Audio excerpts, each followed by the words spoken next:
Can you hear me now? Yes, sir. Your voice is Can absolutely clear. can you see me? Yes, sir. Oh,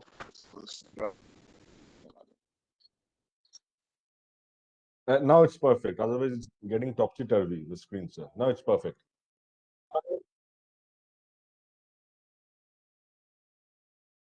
good morning. My name is Kanil. Good morning, sir. How are you? All well, thank you. तुम सुनाओ पीछे कुछ ठीक नहीं थे शायद. I was not. I had some problems, sir.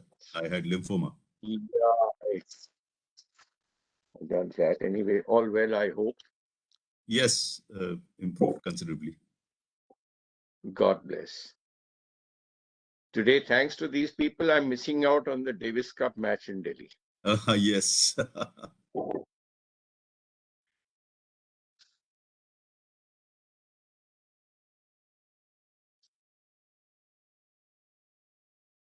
Ananya? Ananya, can we start? Good morning, Anil sir. Good morning, Nilanjan. Good morning, Good morning. Shruti. How are you? I'm good. I miss seeing you in person, but that's okay. Maybe from next year, I guess. Hello, Nilanjan, wait for 2 minutes because Sailesh has not joined yet. But is he having some technical glitch? No, nothing. He has joined in the attendee list. Okay. Acha, he has joined. That's He has what. joined. He has joined. So I Mhm. think we can start now. Yeah, you can start. Shruti? Yeah, can we? Okay. Over and out. Okay, thank you. Okay. So we Good can start the morning. recording, yeah. Yeah, okay. Good morning, everyone. Good morning, ladies and gentlemen. Welcome to the 12th edition of the Indian Corporate Governance and Sustainability Vision Summit and Awards. Well, it's always such a pleasure to see you all. And hopefully, like Nilanjan said, we'll see each other in person next year. I'm Shruti Sharma, and I'm your host this morning. A little brief about these awards. The Indian Corporate Governance and Sustainability Mission Summit and Awards, it was conceptualized way back in 2011. Time does fly. This award ceremony is a sincere attempt to honor and recognize organizations which demonstrate excellent performance in the area of corporate governance, sustainable development, and innovation. Through these awards, ICC envisions creating a sustainable development model for the society at large. So, with this thought, I'm excited to welcome all the dignitaries on this virtual platform. Mr. Anil Rajdan, always a pleasure to see you. Former Secretary, Ministry of Power, Government of India. Mr. Anil Saru, former Secretary, Department of School Education and Literacy, Ministry of Human Resource Development, Government of India. Mr. Shailesh Tyagi, Partner, Climate Change and Sustainability Services, Ernst & Young India. Mr. Pankaj Satija, MD, Tata Steel Mining, and Nilanjan Chaudhary, Joint Director, Indian Chamber of Commerce. Thank you so much, all of you, for taking your time out, for participating in this forum through this web platform. I would now request Nilanjan Chaudhary, Joint Director, Indian Chamber of Commerce, to please say the messages. Thank you, Shruti. Thank you so much. A very good morning to all of you. Am I audible? Yes. It is my pleasure and honor to welcome you all here today. On behalf of ICC, to extend a warm welcome to everyone present here with us. It gives me immense pleasure to welcome Mr. Anil Rajdan, former Secretary, Minister of Power, Government of India, in today's session. I would also like to welcome Mr. Anil Swarup, former Secretary, Department of Democracy, Ministry of Human Resource Development, Government of India. Mr. Shailesh Tyagi, Partner, Climate Change and Sustainability Services in ENY, India. And Mr. Pankaj Satija, Managing Director of Tata Steel Mining.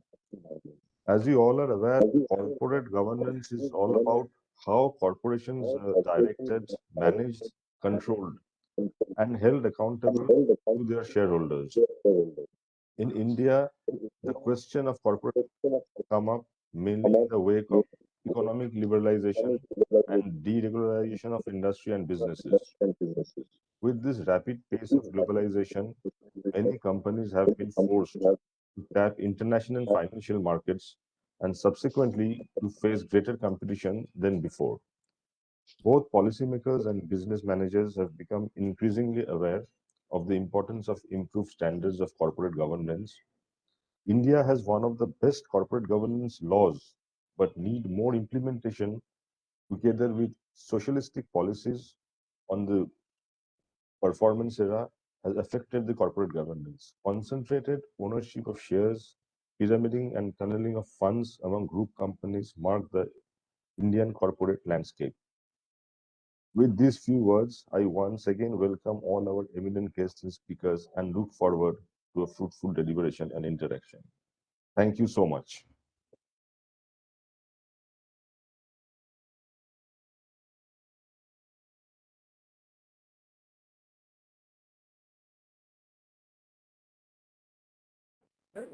Shruti?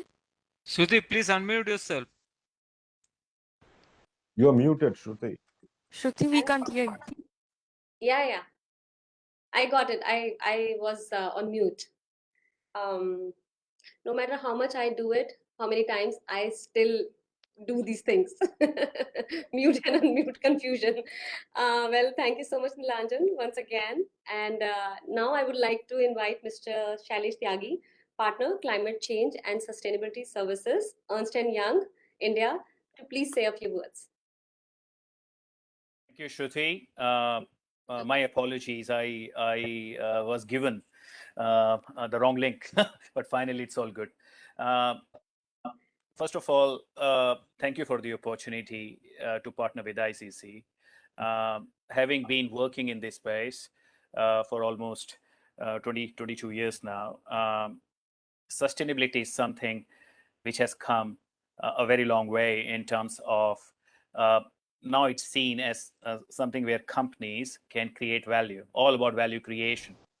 The summit and the awards, as I understand over the years, have provided a platform for organizations, both public and private sector, to effectively showcase their corporate governance and sustainability practices.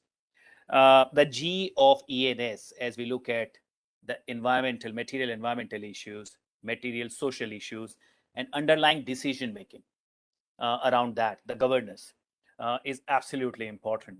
The strong governance becomes extremely important when it comes down to imbibing the ever-evolving aspects of sustainability.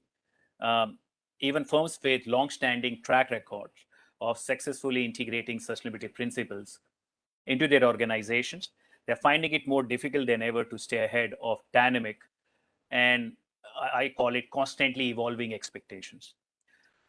Companies that had previously resisted establishing a formalized ESG policy and framework are finally bowing to pressure from a variety of stakeholders, investors, consumers, employees, regulators, and the boards. When we look at the board, one of the important aspects we are looking at is the board diversity and related policy. This area is gaining traction. Apart from this, what we are seeing, the formation of Human Rights Council, ESG Charter, it has become have become responsibilities that showcase how the organizations are maturing from a level of compliance driven to performance driven to value creation, value enhancing driven. The major duties of a good governance includes, and some of the examples. I mean, this is not a complete list. Is creating a best-in-class enterprise-wide ESG policy and framework, integration, embedding ESG policy across the organization, ensuring a consistency of messaging and execution throughout each individual businesses or business lines, as they say, or investment strategy. Serving as the face of the franchisee, both internally, externally, is important. How they're articulating to various stakeholders, including investors, how ESG permeates at all levels of the organization, how it's embedded into each business line investment strategy, how the engagement, stakeholder engagement is happening with external partners, including portfolio companies, operating partners, supply chain, and how it's helping them create more sustainable business strategies for their own organization. So this is something we are seeing around corporate governance. When it comes down to CSR or social responsibility, as we know, as per Indian CSR Act from the Company Law 2013, companies with a net worth of rupees 500 crore or more, or turnover of 1,000 crore or more, or a net profit of 5 crore or more during the immediately preceding financial year, they have to spend 2% of the average net profits of the immediately preceding 3 years on CSR activities. So that's something we are seeing. And with COVID being a catastrophe in the last 2 years, the CSR was mostly based on helping communities cope up with the new normal. So that's something we can clearly see the linkage. India could not have vaccinated so many of its citizens in such a short time without private partnerships. That's a classic example. Now, the last thing is sustainability performance. Many corporates have come forward globally, and most of my work after 22 years has been globally, overseas, more in Oceania region, Australia and New Zealand. And nationally now, they're trying to create value for its stakeholders. It's all around how they can see business from the capital lens. We have financial capital, right? Mostly greatly managed, well managed. But when it comes down to natural capital, energy, emissions, waste, water, product stewardship, employee engagement, talent attraction and retention, that's your human capital, and the relationship, upstream, downstream, the social capital, the safety, the privacy, those aspects. So companies are looking at the business from that lens. Some of the statistics, if we see, we are seeing a lot around 57% of Indian businesses, they have a sustainability strategy that has been implemented and communicated clearly. And this was, according to Russell Associates, titled Divides and Dividend Leadership Action from Sustainable Future. I found it really exciting in terms of embedding strategy. India has more than 200 reports that are aligned to the mother of all reporting requirements, as I say, the Global Reporting Initiative. And then the whole integrated thinking concept. So more than 50 in that space being published annually. And we are seeing a lot around, you can say, water stewardship. So with that, Shruti, I'll pass it on to you. And I think I've covered most of what I wanted to cover. But thank you for the opportunity. Great to partner with you on this, with ICC and you all. Over to you. Thank you. Thank you so much, Shailesh. It was really very nice to see you again, first of all, and Thanks. then to listen to what you had to say. Now I would like to invite Mr. Anil Swaroop. Love your white shirt. Former Secretary, Department of School Education and Literacy, Ministry of Human Resource Development, Government of India. Thank you very much, and what a pleasure it is to be amidst you all once again. Just one request before I start. I'm not a professional speaker, so I find it difficult to speak to a laptop screen. So those that are available, if they can open their videos, at least I will know who am I talking to. And Amitabh Bachchan can talk to a camera, visualizing that there will be so many audiences looking at him. But I am not in that sense a professional speaker. So thank you very much.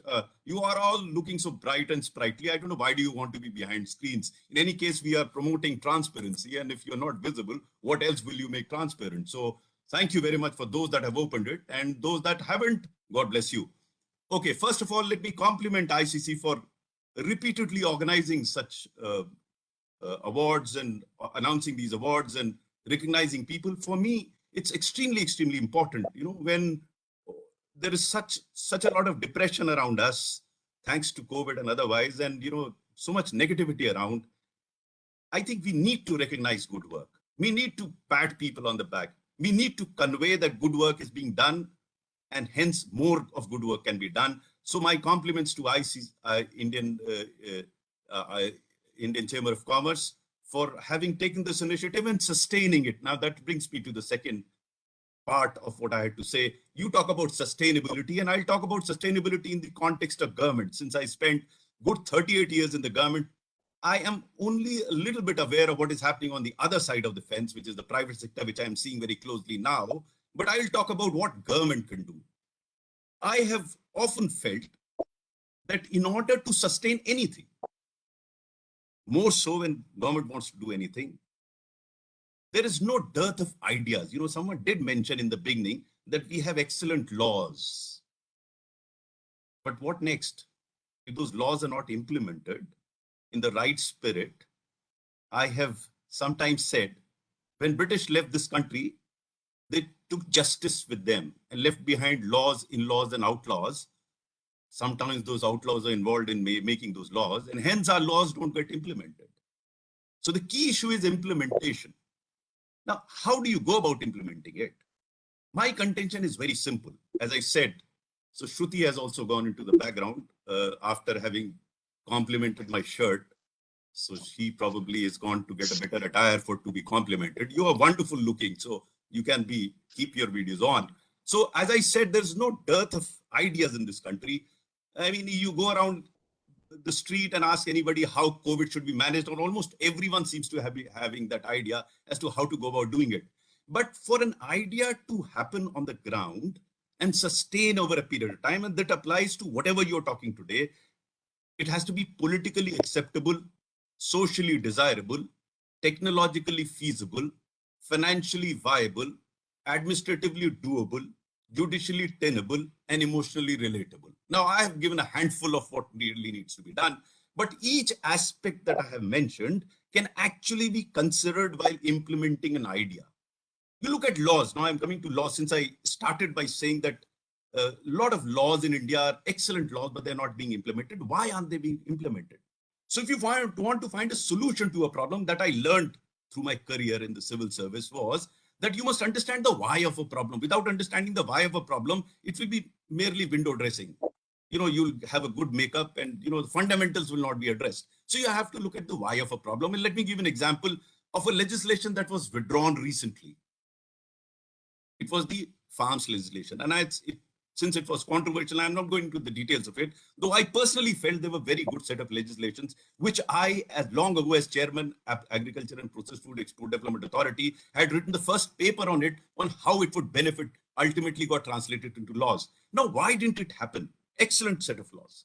It didn't happen not because of the first 6 elements that I talked about, because they were politically acceptable, they were socially desirable, they were technologically feasible, financially viable, administratively doable, everything was there, but it was not emotionally relatable. Now that's very important, because the speaker before me was mentioning about creating value, associating with stakeholders. It's so important. If you don't engage with the stakeholders around you, no matter how good your idea is, how good your idea may actually be to the stakeholders, it's a question of how do you reach out to those stakeholders and convince them of the value of that particular proposition that you have. In this case, there were 3 laws. Instead of that, if you just think that they are good, and they may actually be good for the stakeholders, if you don't convey to them appropriately, if they're not appropriately packaged, then the chances are that they may have doubts about what you're saying. A lot depends on your credibility also, but nonetheless, there is a need for packaging and communicating the ideas that you have, and the ideas should convey a value proposition to the stakeholders. Now, I see that in the list of speakers today and the sessions thereafter, the number of excellent sessions that are lined up. Now, if those sessions are to be used for future in terms of translating those ideas into action, and that is what that matters ultimately, it's not merely gyan that matters, it's actually the action. Being an action-oriented civil servant myself, I always felt that ideas are good, but unless the common man gets impacted by what I'm thinking, it doesn't really make any difference. It will just be an academic discussion in a conference like this, where everyone har jana apna gala saaf karega, and then they will go. They will be forgotten. But if you're making so much effort and everyone is coming here, we must come up with ideas which are doable, practicable. And in the sense, when you do that, if you have an action plan along with the ideas that you have, clearly identifying what needs to be done, how it will be done, who will do it, by when it will be done, then it will be done. Otherwise, they will remain some ideas. You know, in most of the conferences I do a webinar every day, I make this point very clearly. Let us not merely have academic discussion. Not that I'm against any academic discussions. We should have academic discussions. Our intellectual churning should happen. But the bottom line should be the impact that idea is going to make on the ground. And since you are going to deliberate hereafter, and I'm so glad that winners are here. So people who've actually done things on the ground, who've actually made things happen on the ground, ideate from those happenings on the ground. Then you will be able to carry much more conviction. You'll not merely say, ki ye kar do, wo kar do. You will say, this has actually happened. We are analyzing how did it happen, and we are trying to scale that idea to a different level, maybe modify it a bit. But that carries much more conviction as compared to pure ideas that you have. Now, I can go on and on, but I don't want to go on and on, because going on and on is the easiest thing. Post-retirement, I've discovered it's very easy to talk, because I don't have to do any walking. The walkers are here and you are rewarding them. So it would be better to listen to those that have made it happen. Don't just reward them. Ask them to explain how did they make it happen. That's very important. What do you know? Because you're rewarding them. But the clear point for learning for others, even the other rewardees, would be that let the rewardees speak out as to how did they make it happen. As I said, my fundamental concern is not so much of what, but the how part of it, because that would be inspirational for others. Because then they will realize that this actually happened, and this is how it happened. It will make them believe that it can happen because it has happened. Otherwise, it's just gyan. Anyone can come and give gyan. This should be done, that should be done. We do that all the time in the world. But here are practitioners who've actually made things happen, will be able to tell you. As I said, I can keep going on and on, but I'll stop here. It's always a pleasure to have a chat with all of you. It would have been much better had it been a physical conference, but thank you very much. At least some of you could open your videos. I could see your faces, and I could feel that some of what I'm saying is making some impact. Thank you very much for inviting me here, and compliments to you once again for organizing this. Thank you so much, sir. Thank you. As you said, really missed seeing you in person. Hopefully next year. And now I would like to invite Mr. Anil Rajdan, former Secretary, Ministry of Power, Government of India, to please say a few words. Thank you. Thank you very much, Shruti, my old colleague and friend, Anil Swarup, Mr. Sailesh Tyagi, and Mr. Satija, and all the award winners who are assembled here. Really, the event is for them.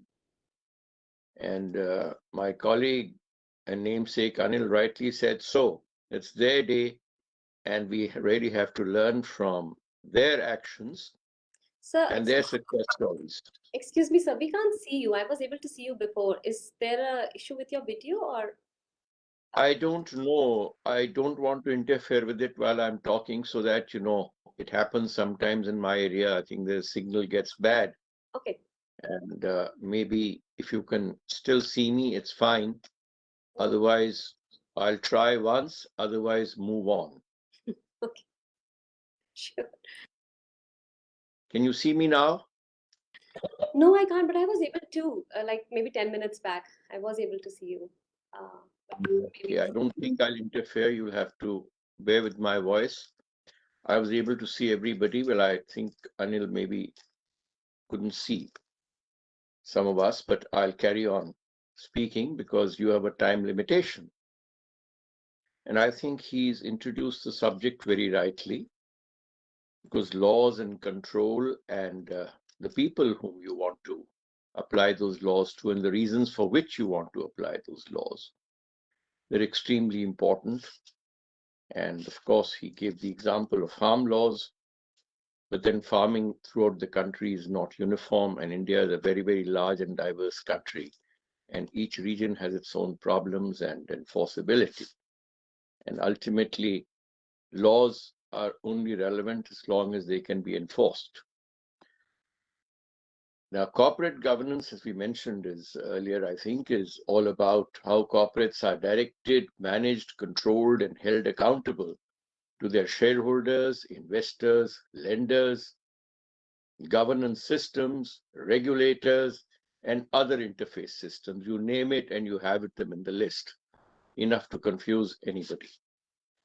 It also has to assure, in my view, a system which gives their employees confidence of fair play, gender sensitivity, safety, as well as a system of grievance redressal to employees and investors, I feel. Because what is corporate governance? You're a corporation, you're a very large employer, you're a huge service provider. You also have a regional responsibility, a national responsibility, and the larger you grow in size, you have a global responsibility. So these, I think, are all interfaces and issues which cover the gamut of corporate governance and now the added dimension of sustainability. Because all that we do, if it is not sustainable for future generations, or even for the younger generations who are with us today, it hardly meets the purpose of good governance or a good public order system. An added dimension today is the concern for the environment, as I mentioned, resource efficiency. Resources are not infinite. They've got to be controlled. They've got to be used judiciously.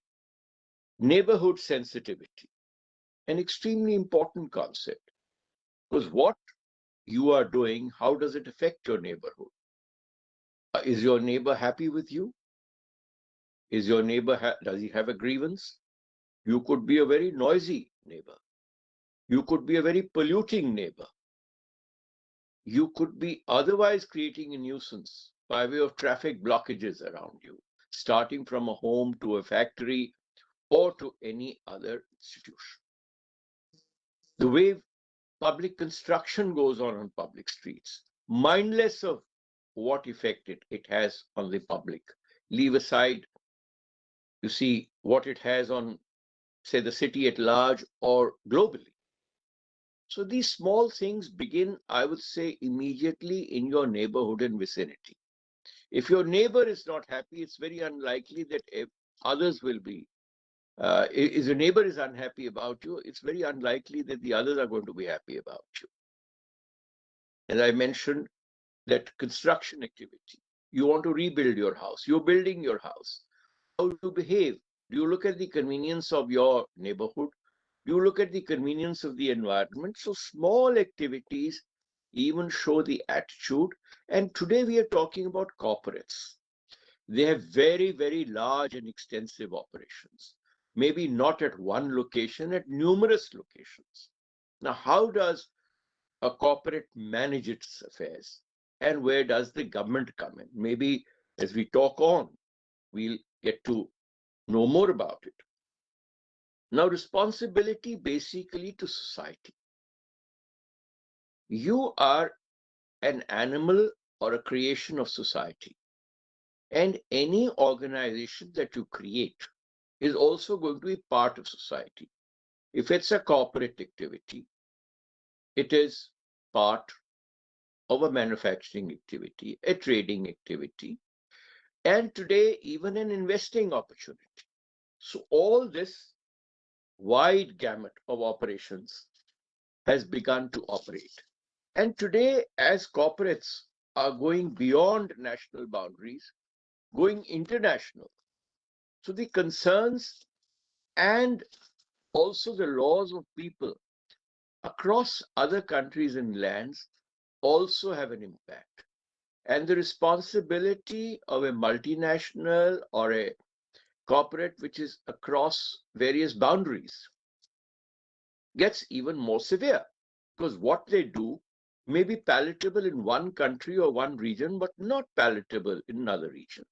So as you grow in size, your visibility and your impact increases. And that is where I think if that consciousness begins at the micro level, it comes to a macro and largely to a very global. So that, I think, is a sense which we must inculcate in business, in management, in governance. Gone are the times when what you were doing was not visible to people far beyond you. Today, the media is there. It's a media looking for news, looking for something which can be of interest to somebody, or something which can raise a controversy and their importance in the matter. Today, you have satellites which are spotting what is happening everywhere in the world. You have the ability to enlarge screens to see at a micro level what is happening. It's not spyware. It's just watching. It's just transparency has increased. Those of us who believe in God believe that God sees everything. Well, we don't know that. But certainly the human eye today and its inventions can see most things, can measure most things. Pollution can be measured. But do we measure it? Do we care for it? Till it affects our own lives. You talked of COVID in the beginning. Now, COVID became, when it became a pandemic, everybody was scared of it because he was affected by it. And then the consciousness grew. But then comes a social responsibility. What do I owe to everybody around me? What is acceptable behavior? That acceptable behavior has to go beyond COVID to various other activities. Now, corporates, I think, have a very tightrope walk, if you ask me. They have to strike a balance between profit, compliance, and competition.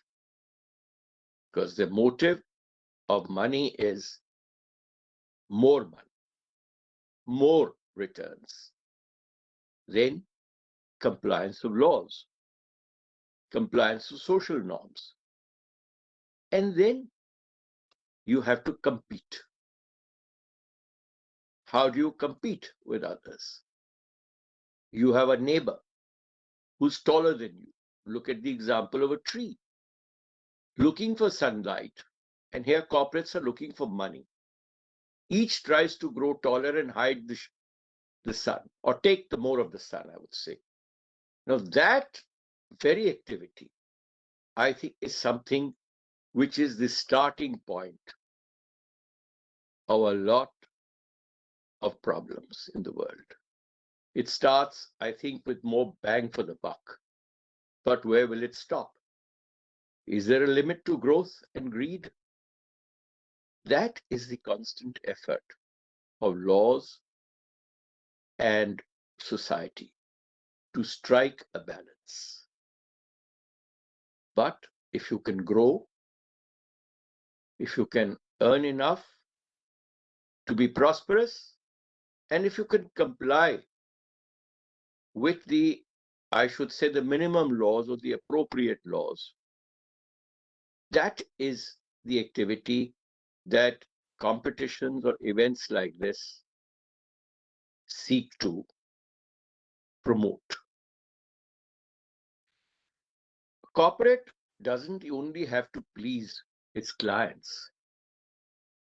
I think it also has to be a pleasant place to work for people who may choose that organization for a career. They want security. They want respect at work. They want a certain degree of career progression, non-discrimination. Will women be treated the same way as men, or will there be a gender bias? Now, these are factors which I think the present awards have tried to build in to the various parameters that they are looking. And of course, it is extremely difficult to judge these parameters on a very fair basis. It all depends on a fair system of reporting.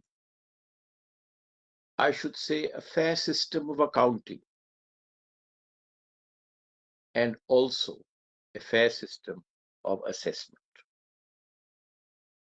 More laws and more governance have their own attendant liabilities and implementation challenges. My colleague Anil only knows too well that yes, we are very good at creating laws, enacting laws, and today we enact them without even debating them. So there comes the question of accountability. How do you get a feedback? When you implement a law or enact a law, enact is the first stage, and then you go about implementing it. Without assessing its acceptability, you are bound to head towards failure. And yes, Minister, can be applied in many such situations where people like him or me who stick their heads out or their necks out get far and few. You will have situations where governments have to backtrack. And the same applies. It's easy to criticize a government, but having worked in the government for a lifetime, I can tell you that the government is a fairly transparent mechanism compared to other mechanisms. The right of the public, and rightly so, to look at it closely, to criticize its actions, I would say fairly, I'd use the word fairly, is something which keeps any government in check. Because electoral victories can be extremely heady. And the right smile from the boss or a pat from the back can be extremely heady for any official. And the same applies to the corporate world. If you want to keep pleasing your bosses who can give you more bucks and a faster escalator to climb, the temptation to forget your moral goals, your societal goals, is huge. Now, that is what I think is the starting point of checks and balances in any organization. How do you check that? Governments can impose taxes, generate more revenue, but what do corporates do? Corporates have to woo investors, and investors normally look at more returns, more, as I said, more bang for the buck. You look at the NSE index. Oh, it's shooting. Sensex is shooting. Do I run to get those shares? I want more money. Now, that is an extremely difficult proposition for corporates to know where to stop speeding. You may buy a new vehicle, which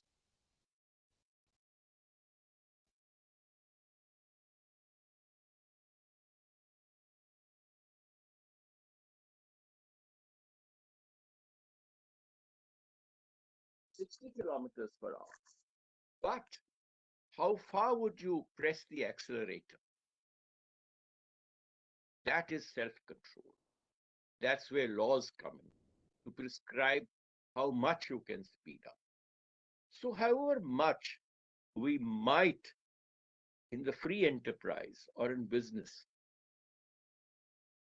despise government interventions, society interventions, these interventions are necessary for long-term interests of society and for controlling greed, because greed has no limit. And that is where I think some of these laws, which are enacted to strike a balance between profit and other issues, come in. And that is what this award seeks to do. Maybe as corporates, we should try and devise a system in which we protect the investor, we protect the lender,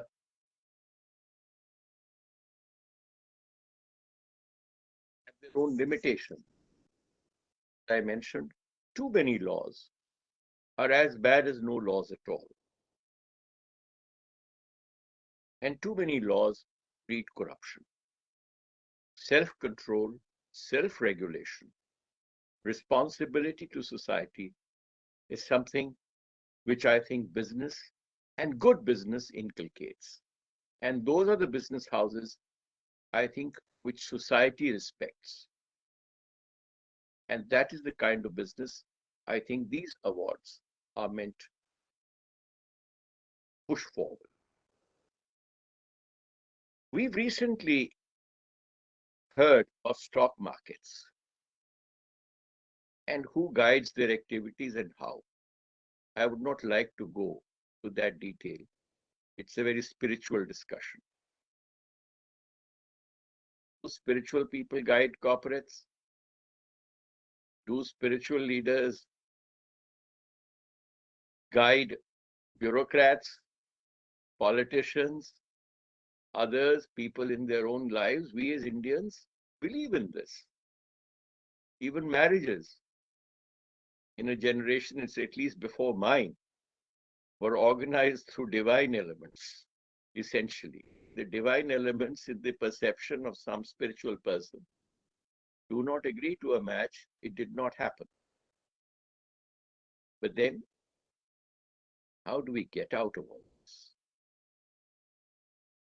These human failings will continue as long as man continues to. I used to have a long discussion with one of my ministers when I was a joint secretary in the government. And he was out on a mission to clean up the system. It's not very easy to clean up the ministry like a power ministry. He once confided in one. He said, look here, I'm being asked to sack you. If you're not sacked, I will be sacked. My master's dead. I asked him, what is the choice? There is no choice. I can move to another job, but you may not get this job at your age again for a long time. And my advice to him was, do let me go. This opportunity will not come again. He thought for about 10 minutes. He'd taken me home and he said, we'll both stay. Let's see how long we can stay. Now, how many people are there in politics who give that judgment? And how many people are there in business who will opt for fair play? But I think this politician went far. And I also moved on in life and did reasonably. But I think at the end of the day, his advice to me was, and my advice to everybody is, that there is nothing better than transparency in the conduct of affairs, of business, or government, to the extent that it is feasible. And that is my advice. All my advice. Thank you very much for having called to speak to you. It's always a pleasure to speak to knowledgeable people, to know about good things happening around us. There's a lot of bad news, but when we get good news, we're able to share it. As my colleague Anil said, maybe the success stories and the reasons for success for those who've been successful, it's a way forward for each one of us. Thank you very much. Thank you so much, sir. Thanks a lot. I could just hear you, like you speak in such a like a saintly voice. We were just like all, I think, mesmerized by what you had I'm a to say. crook, I assure you. Your voice doesn't tell that aspect of your personality, so it was really very it's a pleasure to always hear you. Thank you so much. Now, like what we all have been waiting for, it is my honor today to present the awards now. The Corporate Governance and Sustainability Vision Awards, organized by the Indian Chamber of Commerce and Ernst & Young Private Limited, acknowledge and reward companies that have taken positive steps to manage and measure the economic, environmental, social impact, and performance, and have integrated sustainability in their core business models. These awards provide a platform to highlight leading examples of sustainable practices and performance, to inspire and motivate others to adopt similar policies and practices and transparently communicate on their performance. I think transparency is like such a big thing for everyone, as I can, listen to all of you. Well, the 4 award categories are the Corporate Governance Award, Corporate Social Responsibility Award, Sustainability Performance Award, and Water Stewardship Award. So coming to the first category, Corporate Governance Award, The first prize goes to Infosys Limited.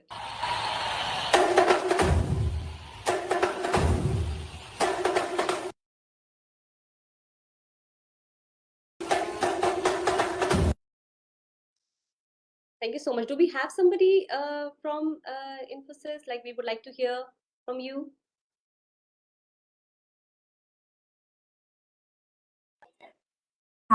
Hi, Shruti.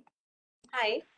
Yeah, I'm Tanuja from Infosys Limited, and we are very much delighted to receive this award. Thank you so much on behalf of Infosys.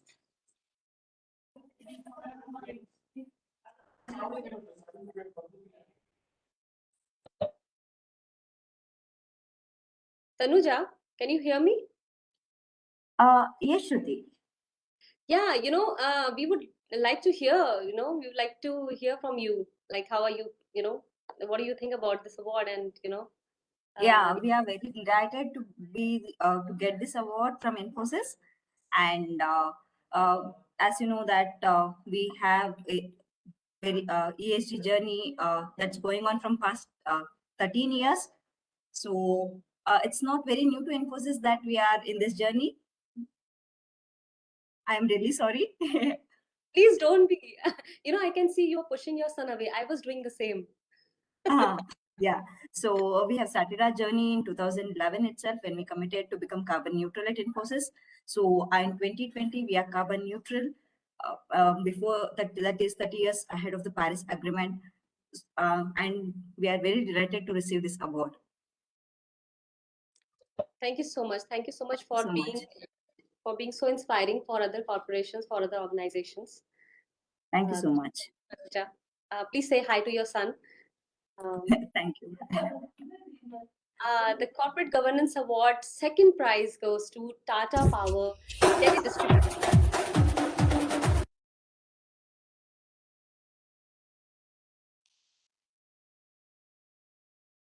Thank you so much. Congratulations.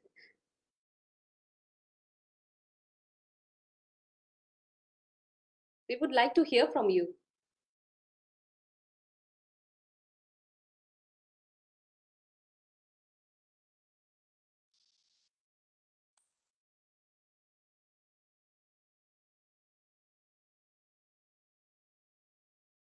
Nilanjan.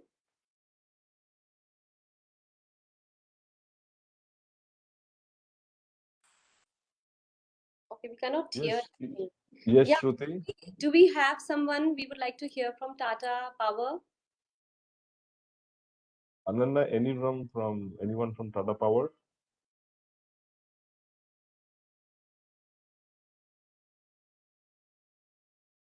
There's a problem in the audio.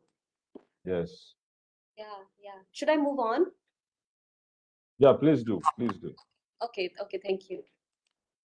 Well, the second category, corporate social. I think it's lagging, so maybe it's just like finishing up. Sorry for this technical glitch. The second category is Corporate Social Responsibility Award. And the first prize goes to NTPC Limited. Yeah, I think there's a little bit lag. So we are having the name first. Congratulations, guys, NTPC Limited.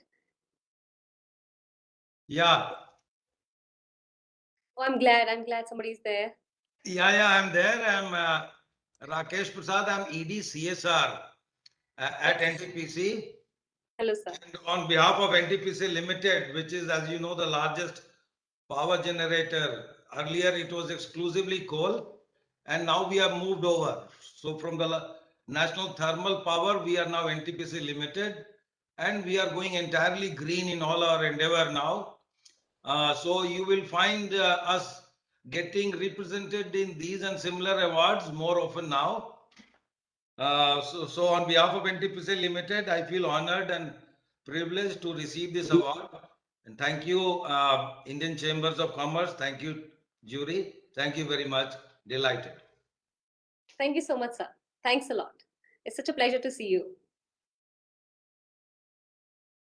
I would like to now invite the second prize winner of Corporate Social Responsibility Award, and the winner is Mahanadi Coal Sheets Limited.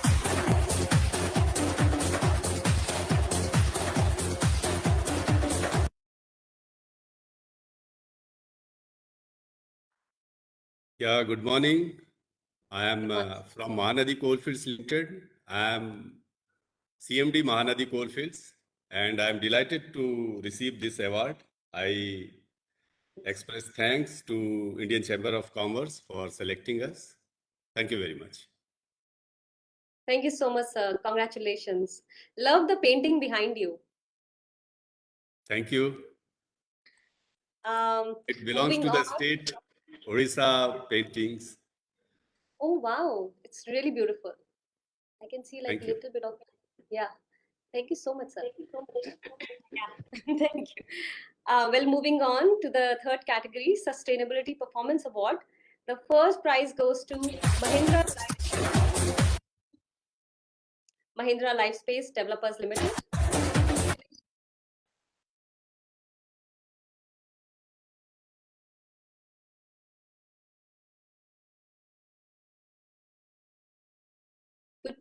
I would like to invite, it would be great to hear from someone from Mahindra Lifespace Developers Limited. Do we have someone, Ananya? I think the audio is little bit choppy.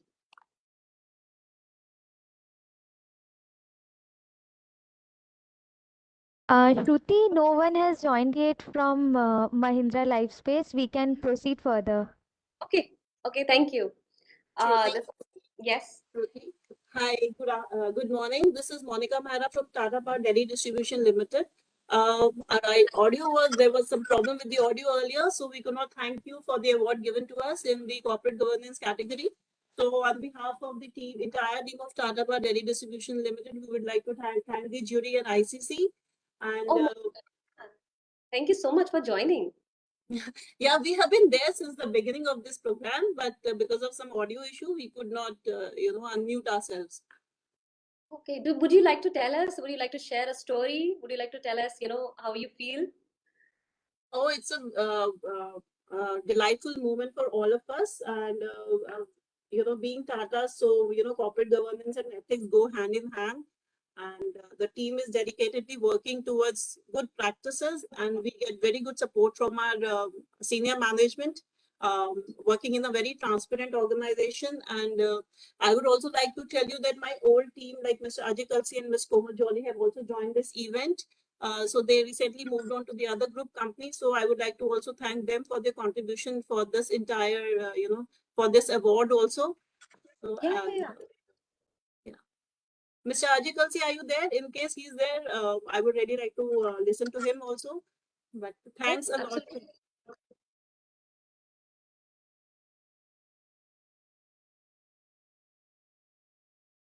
There may be some issue, but please do join, do recognize his effort also on this. I really appreciate that. Thank you so much, Team ICC. Thank you so much, Monica. I'm so glad you kept trying. Yeah. Yeah, I think little bit, it just gets choppy sometimes, the audio. So thank you so much again. So moving on, the Sustainability Performance Award, the second prize goes to Galaxy Surfactant.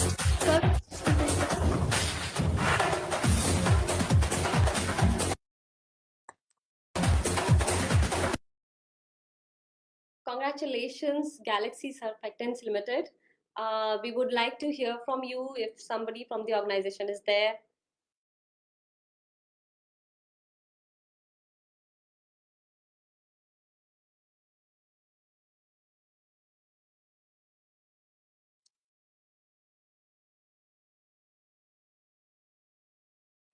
I guess there is no one.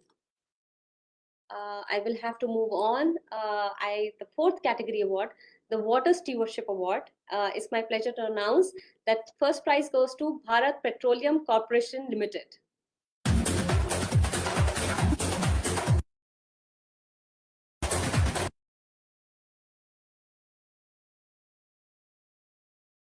I think we do have somebody. Can I speak? I am Sanjeev Rana. Please, sir. Okay. So thank you very much for giving us this award. Just want to say two, three things. BPCL has taken many projects on water conservation, rainwater harvesting, by way of recycling of water, carried out water balance studies. So basically, the flagship of our project was Project Boon, taken care of 250 plus villages and have made them from water neutral to water positive. That was something what we really believe. And we firmly believe that Jal hai to Jeevan hai. If water is there, life is there. If water is not there, life is not there. That is the basic fundamental of our working in this direction of water sustainability. So thank you very much to the jury, to the Indian Chamber of Commerce, and to my management as well, who has been supporting all the time. Thank you. So thank you so much. It's really heartening to hear that, organizations like BPCL, they are always like encouraging, I think, new entrants in the startup area and other other organizations in the industry. So thank you so much again for all your hard work. Thank you.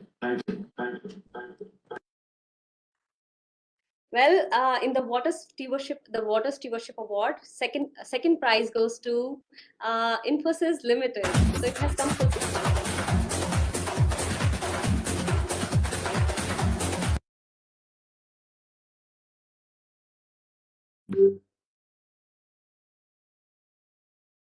We would like to hear from Infosys Limited. Thank you, Shruti. Thank you once again. Yeah. We are delighted to receive this award as well. So it's a surprise. We were aware of only corporate governance, and we are very delighted to receive this award. Thank you very much. Definitely. Thank you so much, Tanuja. Do you have a word to say, for people who are, part of the startups and all? Do you have something to say to them who are planning to be a part of this industry? Sorry, start. Hello, No, I Shruti. was just saying, do you have a word to say to people who are, who are starting their own businesses? Like, how can they, have more sustainable practices in running their corporations? Yeah, sure. So now ESG has become a major part of every business. If you see, even from investor, consumers, so everybody talk about ESG. So taking the small steps in their business, where they're starting from their social parts, so looking after the employees, looking after community, investing small amounts in community, investing small time for the employees, and having the good corporate governance, and coming to environment front, doing their small bit, for example, water conservation or waste management at their own workspace would add a value. So ESG has become an integral part of the business. It's very important for each and everyone to take these steps for them to go forward. So whoever starts, they should not only concentrate on the business, so they should a little bit concentrate on this ESG aspects as well.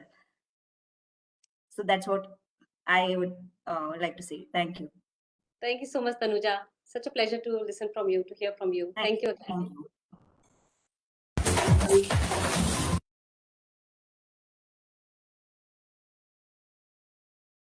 I would now like to thank you so much, everyone. Such an important thing is done, awards, and I hope everybody goes home happy. And now I would like to, I think it's time for us to e-release the ICC and ENY knowledge document. I would like to invite Mr. Anil Saroop, Mr. Anil Rajdan, Mr. Shailesh Tyagi, Mr. Pankaj Satija, Nilanjan Chaudhary, Mr. Damandeep Singh, an associate partner, ENY, and former CDP, founder and director, India. I would like to welcome you all, request you all to e-release this document.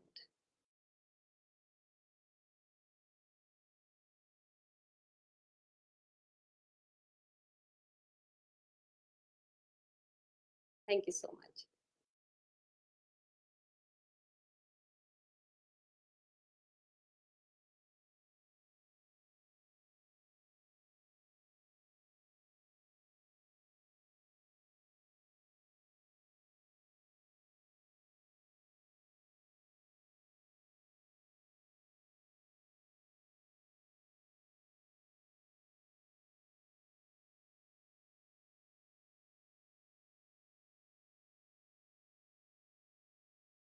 Mr. Damandeep Singh, would you like to say a few words? Shruti, thanks. Unfortunately, Shailesh had to go, so I'm filling in for him. EY is delighted to partner ICC in releasing this important document on ESG megatrends. As Mr. Anil Swaroop, Mr. Anil Rajdhan, and also a lot of the awardees spoke about, that this is becoming top of mind for a lot of companies. And we heard from India's bellwether IT companies, India's biggest utility, India's another power company that's transforming itself from being coal-based to all their newer projects now coming into renewables. We're seeing this increasing trend from just shareholder capitalism to a larger and more inclusive stakeholder capitalism, wherein the whole concept of society is being integrated into the business of the company. It was always important for important companies and the public sector and some of the bigger corporate houses and so on. But now it's becoming part of doing business, and that is now becoming material to companies. So in that sense, and we've heard why, the importance of transparency from Mr. Swaroop and Mr. Rajdhan, and that sort of, it's not just what you say, and also what your auditors are certifying, but with increased transparency, then the larger stakeholder community, be it the media, be it the local communities, be it a researcher sitting in a university, they have access to the data, they can interpret it, they can find important learnings from it and see how they can take it forward. So in that sense, transparency is very vital, and EY is delighted to partner with ICC in this important endeavor so that we can disseminate the word far more widely beyond the awardees that are there. SEBI has just introduced a new form of disclosure, which is far more detailed, called BRSR, Business Responsibility and Sustainability Reporting, from earlier BRR. So there is definitely a demand for more data, more granular data, which will be examined in the open with a lot of the researchers. So this is a great trend going forward, and we're delighted to partner ICC in expanding that. Thank you.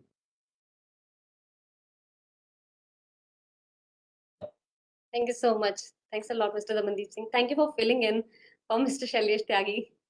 Happy to do that. No, it's great to hear from you. Well, now I would like to invite Mr. Pankaj Satija, MD, Tata Steel Mining, to say his vote of thanks, please. Yes, you are. Yeah, thank you, Shruti. Mr. Anil Rajdhan, Mr. Anil Swaroop, Mr. Shailesh Tyagi, Mr. Damandeep Singh, distinguished guest. Lot has been spoken about, so very few things are left for me. But two things I wanted to point out. One is that if you see the recent Forbes list of world's 2000 best regarded firms, 12 Indian companies have featured in that. So there are two ways of looking at it. One is that why only 12? Second way of positive that, at least 12 are there. But corporate governance, whether you see globally or at Indian level, somehow or other, there are certain failures or certain events which keeps questioning the corporates in the media as well as in the society. So 1970s, we know that financial misreporting and corporate collapse in US led to independent outside directors and audit committees. 1980s, corporate collapses in the UK led to Cadbury report. 97-99 Asian financial crisis, 2002 Enron, and the list is endless. So every decade, or in India also, we see every alternate year some or other news related to some corporate comes in. The word governance also has been derived from gouverneur, which means to rule and steer. And if I compare with Indian mindset or Indian culture, we had a word called dharma, not means related to religion, but then, and their dharma also has come from the word called dhri, which means to uphold, to maintain. And the famous shloka is dharmeva hato hanti dharmo rakshati rakshita. It means if you protect the ethical conduct will protect the company. And this we have seen in many of the cases when there are certain major events, there are certain underlying events which either the company has ignored or they have tried to put it below the carpet. And that has taken a bigger shape and came into the media. Mr. Damandeep Singh has worked a lot in climate change also, I'm aware of it. But if you see the events or if you ask any stakeholder, especially in the corporate, what is the first objective, what is the first SDG you'd like to address, they say the climate change. But if you ask the community, probably it is the zero hunger or the water that comes in. So there is a issue of coherence where all the constituents of the stakeholder can collaborate and address the issue which is prominent as of now. I have been following Mr. Anil Sarup on Twitter also, and he many a times write what Chanakya didn't say. But there is a very common thing which we define the 4 pillars of corporate governance and what Arthashastra says. So in the 4 pillars of corporate governance, there is a word called fairness, and Arthashastra it is close to Yogashem. Transparency is Palana, accountability is Vriddhi, and responsibility is Raksha. So by and large, the things are not new. The concept of governance and concept of ethical conduct. Only thing sometimes we ignore, sometimes we don't follow the process. Of late, what we have seen in the corporate that they have also become quite aware of the issues. Earlier, the CSR used to be the distinguishing factor between companies. People used to appreciate that this company has done this much for the society in CSR front. But now the millennials and the younger generation, they also want to know which company is more environmentally conscious. And that's how if you see trends as of now, it is more on environmental governance and climate change. And the last 2 years trend, if you see most of the companies, they are writing purpose-driven company. So the concept is changing and with many corporates, they are trying to be in the good side of the part. So I want to thank Mr. Shailesh Tyagi. He highlighted on the aspect of 57% of Indian businesses has sustainability strategy and robust policies for corporate governance. It has been always a delight and pleasure to hear Mr. Anil Sarup. I don't want to miss any of the panel where he is there. And he also mentioned emphatically about the emotionally relatable for a law to be passed and many other things on packaging and communicating ideas for it to be implemented. He also pointed a very pertinent point that the rewardees should speak out how they have got the awards, and I saw many of the awardees have spoken about the work they have done in the area. So I want to thank awardees also, and a big thank to Mr. Anil Sarup. Mr. Nalil Razdan also, I have heard him many of the occasions. Last was in hydrogen economy where he was the moderator. And he highlighted on part of that the corporate has regional, national and global responsibilities and they have to comply with the growth. He added dimension of neighborhood sensitivity, sustainability and environment and spoke about the role of corporate in maintaining corporate governance through implementation of different aspects. So thank you very much, sir, for enlightening us with your thoughts and your ideas. This program could not have been done successfully without the background support of Mr. Nilanjan, Ananya, and Shruti. And I also want to thank the sponsors, Mahanadi Coalfields, Bharat Petroleum, JSW, NTPC, Rashtriya Ispat Nigam Limited, and Rajniti Management Consultants. Friends from media, those who are attending this program, a big thank to them also. And thanks to organizers for giving me the opportunity to be in part of this panel where two of my, I would say I would love them to hear and love them to speak, Mr. Sarup and Mr. Razdan. That was the biggest incentive for me to be part of this program. Mr. Damandeep Singh is a good friend of me and we have shared many platforms earlier and he is very much known for his work on the climate change. So thank you once again. Thanks to all of you. Thank you so much, Mr. Pankaj Satija. Thank you for telling us that you follow Mr. Anil Sarup on Twitter. So I'm going to do that today. And you So, will be delighted to read the tweet with the line that what Chanakya didn't say. That's why I took permission before him, before quoting Shastra here. But Shruti, you are not aware, Mr. Swarup has many followers. yeah, I was not aware, Yes, seriously. yes. So see, you learn new things every day. So that's what I learned today. Well, So thank you thank so you, much. everyone. A pleasure to be with you this morning. Thank you, Shruti. So now we'll go on with the remaining sessions for the day, which Shruti will conduct. So over to you, Shruti, once again. Yeah, thank you so much, everyone. I wish I could say let's have lunch together or something, but maybe next time. Thank you so much, everyone. You have a nice day. Bye-bye.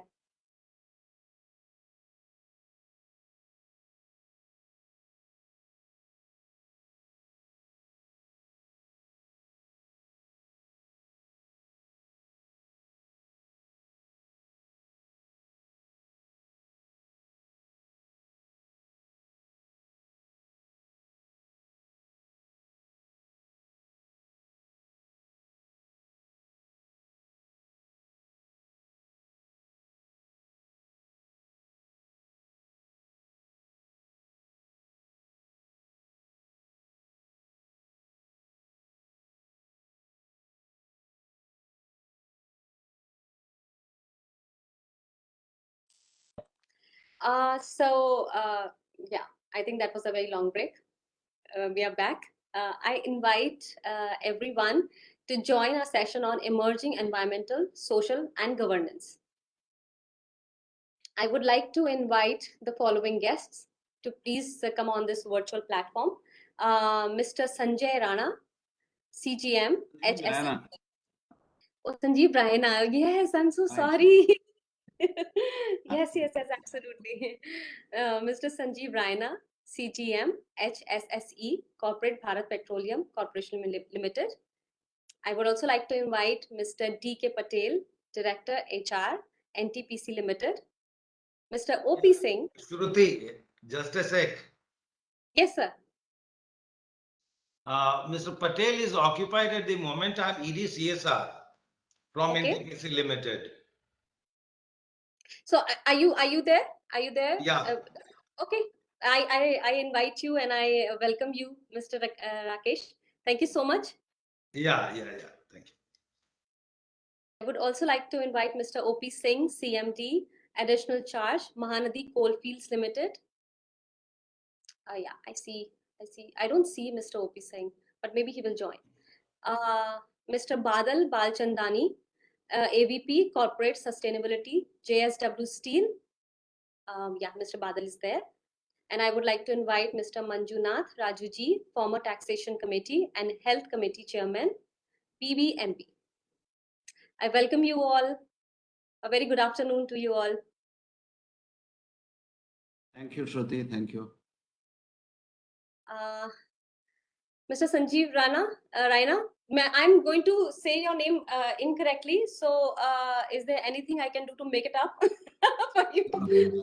Nothing to be done. Rana is also okay. No. Mr. Sanjeev Raina, please, can we hear your address, please? Okay. Thank So, you. Shruti, for giving me this opportunity to talk about this ESG. When I look at ESG as Bharat Petroleum, as an Indian, there are three statements which come to my mind in Hindi. When I talk about environment, we have been saying that jaan hai to jahan hai. But the paradigm has shifted now. Jahan hai to jaan hai. If the world is there, if the planet is there, people are there. So we have to focus on planet, which is very, very important. That is with respect to environment. When I talk about social parameters, it reminds me of चेतना से चरित्र का निर्माण होता है. If right consciousness, right character building, then only we'll be in a position to implement the social parameters in the society. And last but not the least is about the governance. It is स्वार्थ से निस्वार्थता की ओर. That means when we talk about governance, it has to be absolutely transparent. There cannot be any ambiguity in that. So these are the three mantras what we have been following as far as ESG is concerned. And I firmly believe that ESG is not an individual effort. It is a multidisciplinary integrated approach which has to be adopted right from the lowest of the lowest and for the topmost of the institution has to be engrossed or interwoven into the entire process.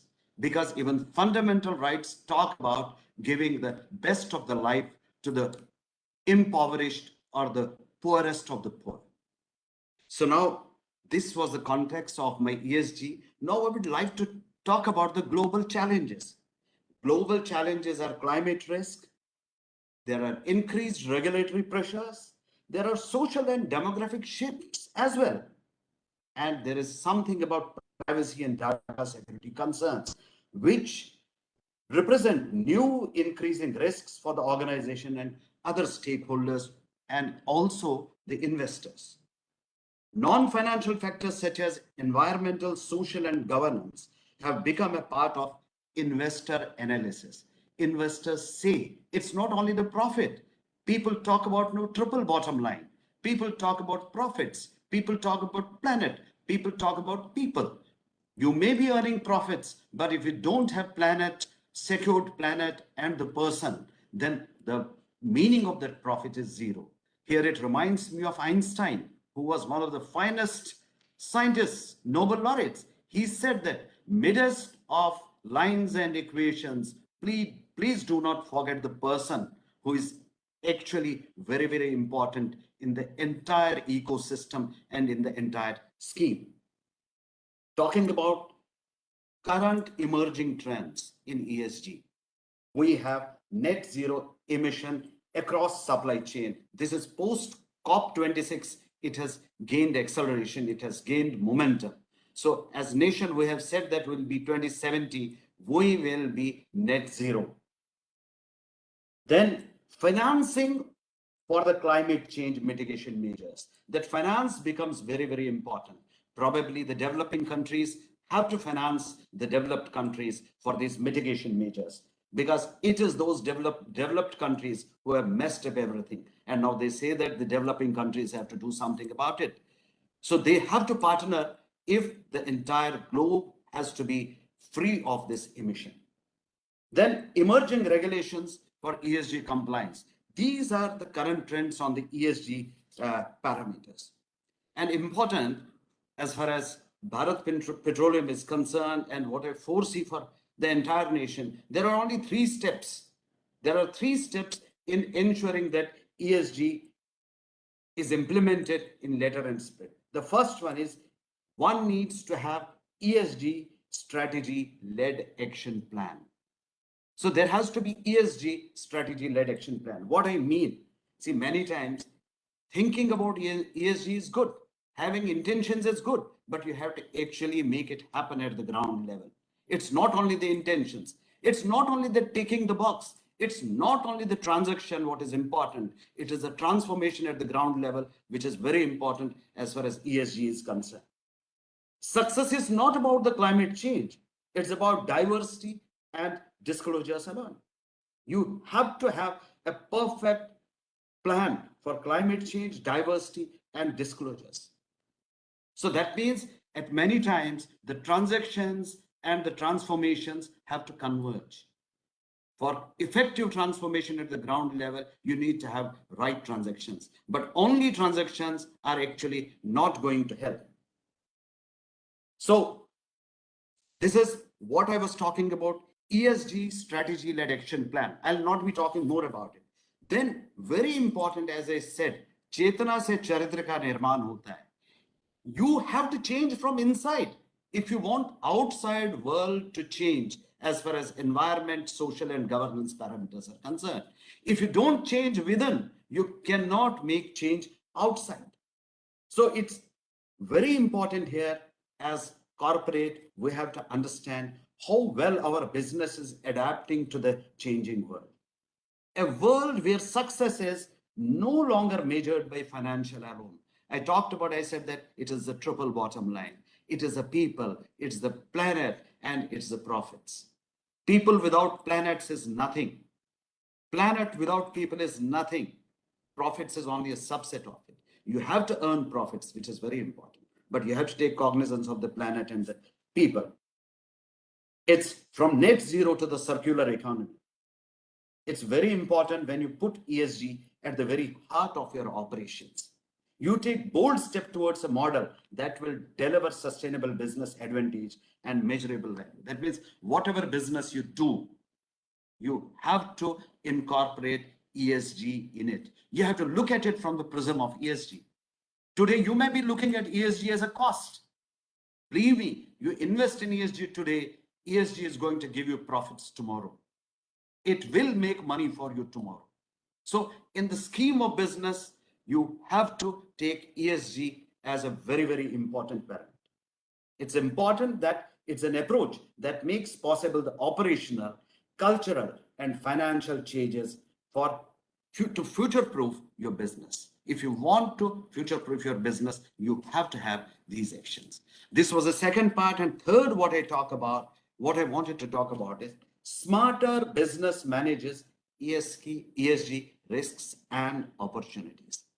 For every risk, there is an opportunity. So you have to be smart enough to handle that business.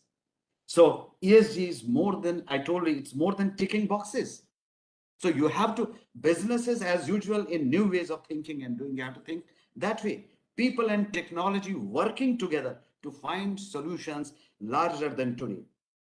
Creating transparency, bright future for the generations to come. It's not we are working for today, we are working for the progeny to come. We will be out within another 50, 20 years. Our photographs will be hanged on the wall.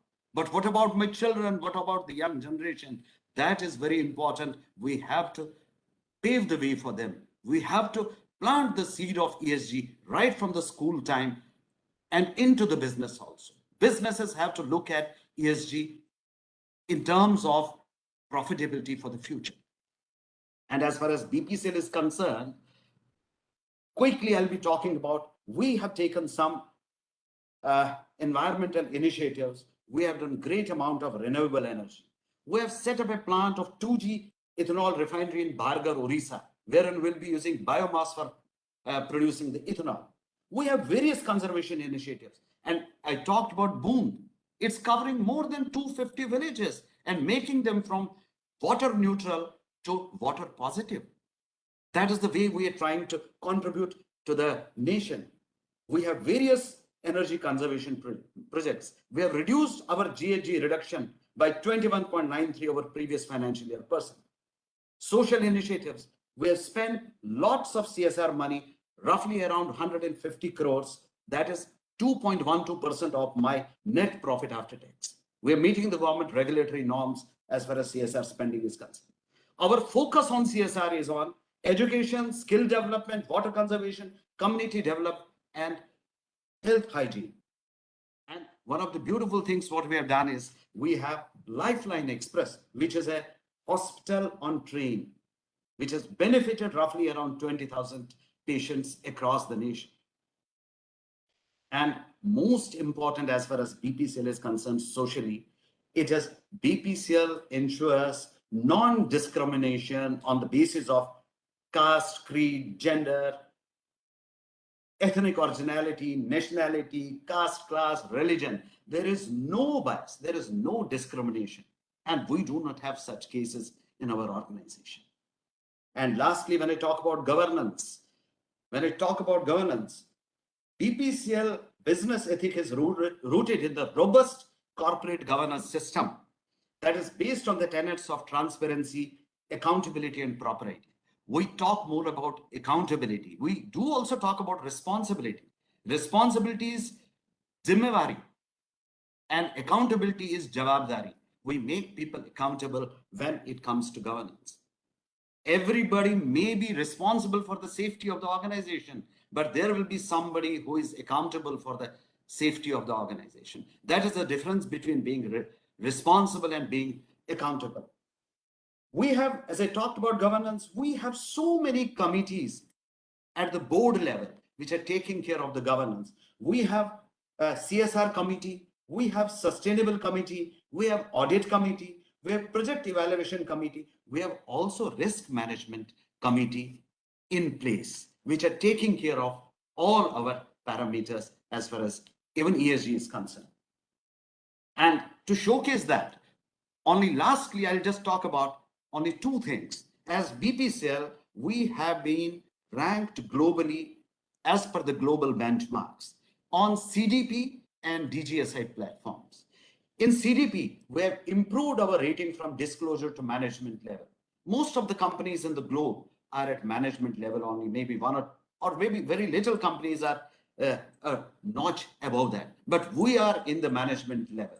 And as far as DGSI platform is concerned, we are ranked as 10th best company all over the world amongst the 30 companies. And this year, our ranking is 8th. Last year, our rating was 51, and this year it's 59. So that means as BPCL, we are on the right path. We have adopted the true north direction for our organization. So thank you very much. With this, I'm concluding my session. I can only say that one thing, ESG should come from within. It should not be only an external manifestation. If it comes from within, ESG will happen. It's not only today's world. It's not only the big global people talking about ESG, but if you go to the Puranas, Vedas, and even the Bhagavad Gita, our ancestors have talked amply about these sustainability and ESG parameters, because our ethos in Sanatan is nothing but transparency, transparency, transparency, equality, equality, equality, social security, social security, social security. So thank you very much. Thanks for listening to me. I think I have not exceeded my time of 5 minutes, 300 seconds. Thank you. No, you haven't. And even if you did, I think it was a pleasure to listen to you. Very important points you have discussed. And I loved it that you said that, it has to come from within. It's not something that, you have to do because it's happening these days. Everybody's trying to do it. It has to come from within. And and it will lead to profits. I mean, it's not something that, can actually be negative. So thank you so much, Mr. Sanjeev Raina. It's such a pleasure. Thank you, Shruti. Thank you. Yeah, and with that, I would like to invite Mr. Rakesh Prasad, ED, NTPC Limited. Sir, can you hear me? Yeah, I can, and I hope you are able to see me and hear me as well. Yes, yes, yes. And I saw you talking on phone. That is right. Well, my apologies. No. I got an I can see. important I call just from wanted to let you somewhere. Thanks due to Mr. Sanjeev Raina, BPCL, a company that I admire a lot. And he said a very important thing, that it should come from within, ESG. तो उसके लिए दो लाइनें गालिब की यहाँ पे relevant है. राणा साहब, आपका भी तवज्जो चाहूंगा कि उम्र भर गालिब यही भूल करता रहा और धूल चेहरे पे थी और आईना साफ करता रहा. बढ़िया सर, बढ़िया. So though we are in the public space, now see, NTPC is almost completing 50 years now, and it is at the pinnacle of its performance even after such a long time.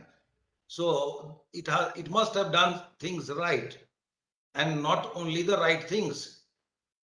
So apart from compliances and rules and policies, and dare I say that we have been a precursor to many of the rules that have come later in form of mandates by the government of India, be it in the area of R&R, CSR, governance, and many other things. So while we were at a 0 megawatt in 1975, and thereafter entirely in the thermal sector and manufacturing through coal, now our plans going ahead are entirely in the area of green. And we are also getting into the area of green hydrogen. We were the ones who introduced green masala bonds. So getting rupee bonds from the external market and then pumping it into the areas which are green power. So that is just for the background. For the present, I have concentrated more at a generic level on ESG and not so much about my company. Not an academician, but I have tried to just gather my thoughts whether ESG is relevant today, even in the post-pandemic era.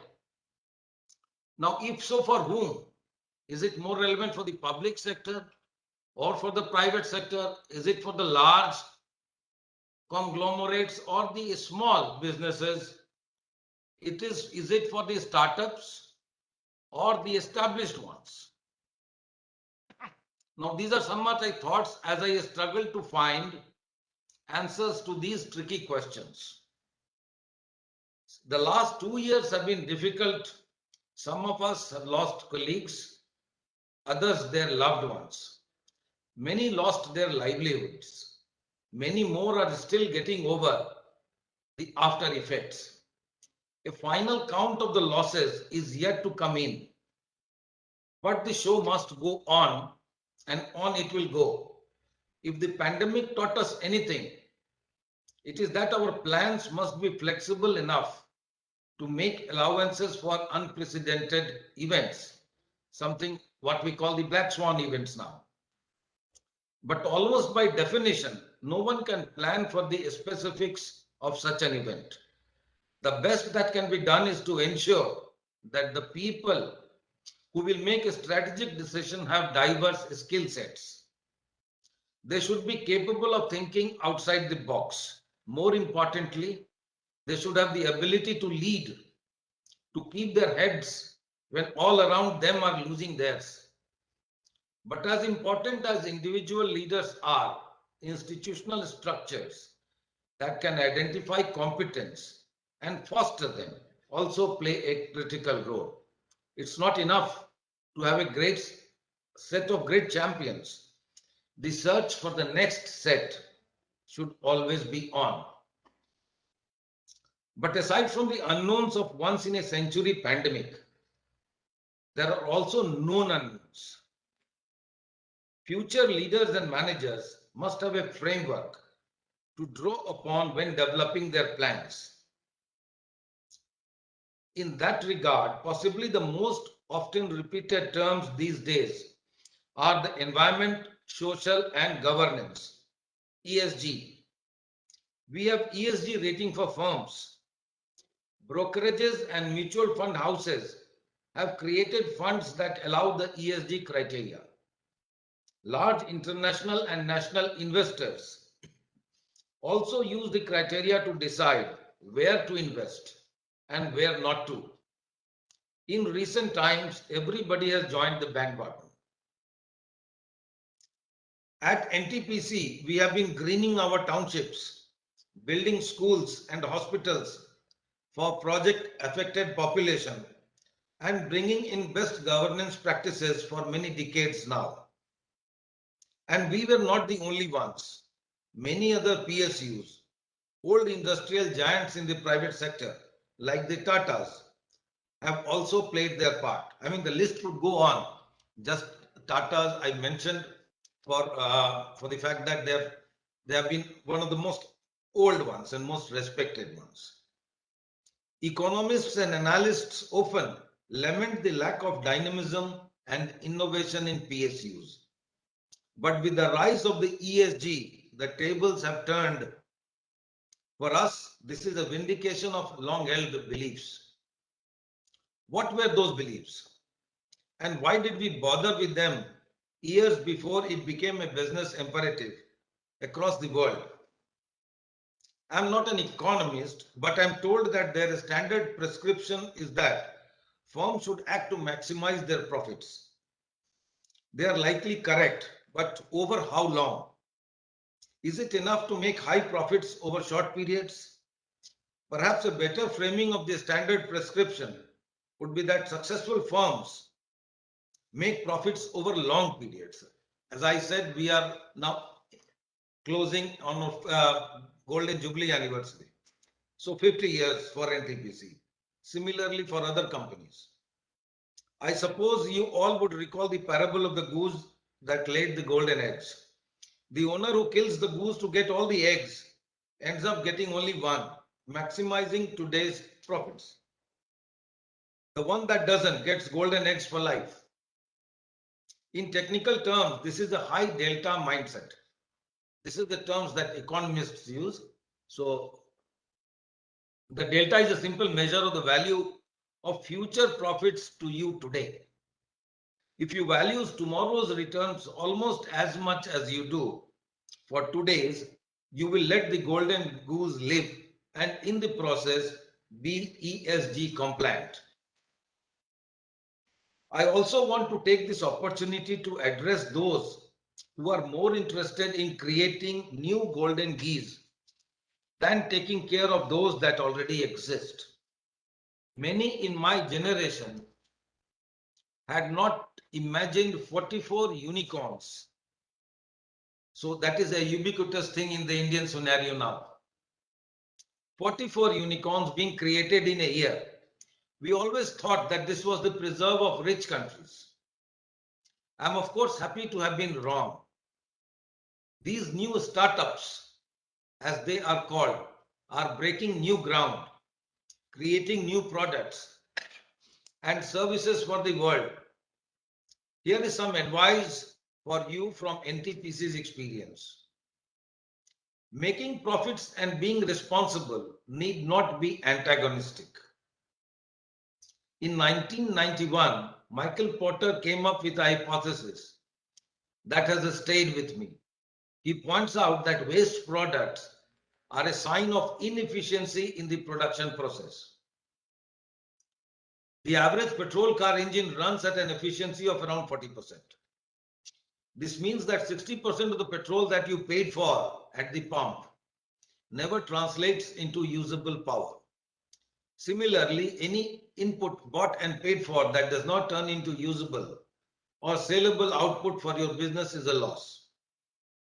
To reduce your adverse impact on the environment, be laser focused on efficiency. Typically, what is better for the environment is also better for your business. It would be no exaggeration to say that our adoption, in this case NTPC, adoption of the state-of-the-art technologies such as ultra supercritical boilers, which reduces the greenhouse emissions, reduces our carbon intake by as much as 2% and increases the efficiency of the boilers. Flue gas desulfurization plants, to name a few, have not only added to our productivity, but also had a salutary effect on the environment. Just as a side statistics, may I say that NTPC with an installed capacity of say around 18% of power generation produces about 23%. So you can see how efficiencies play a role. As entrepreneurs, I'm sure you are all familiar with the need to add value.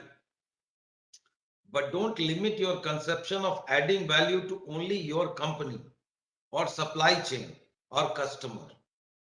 Try to increase the size of the overall pie. Many have studied at schools that NTPC has built. We have about 50 locations. And many have been treated at our hospitals. Now, how do positive externalities work in such an environment? I've tried to show that. They all spread out across the world now. They will forever be our best brand ambassadors. Many of them have returned to NTPC as employees. Others have contributed to enlarging the economy by way of becoming entrepreneurs in their own right. As you all know, what a large economy needs, more electricity. We help them grow, and as they grew, we have grown with them. So it is a symbiotic kind of a relationship with our own people. Governance is trickier.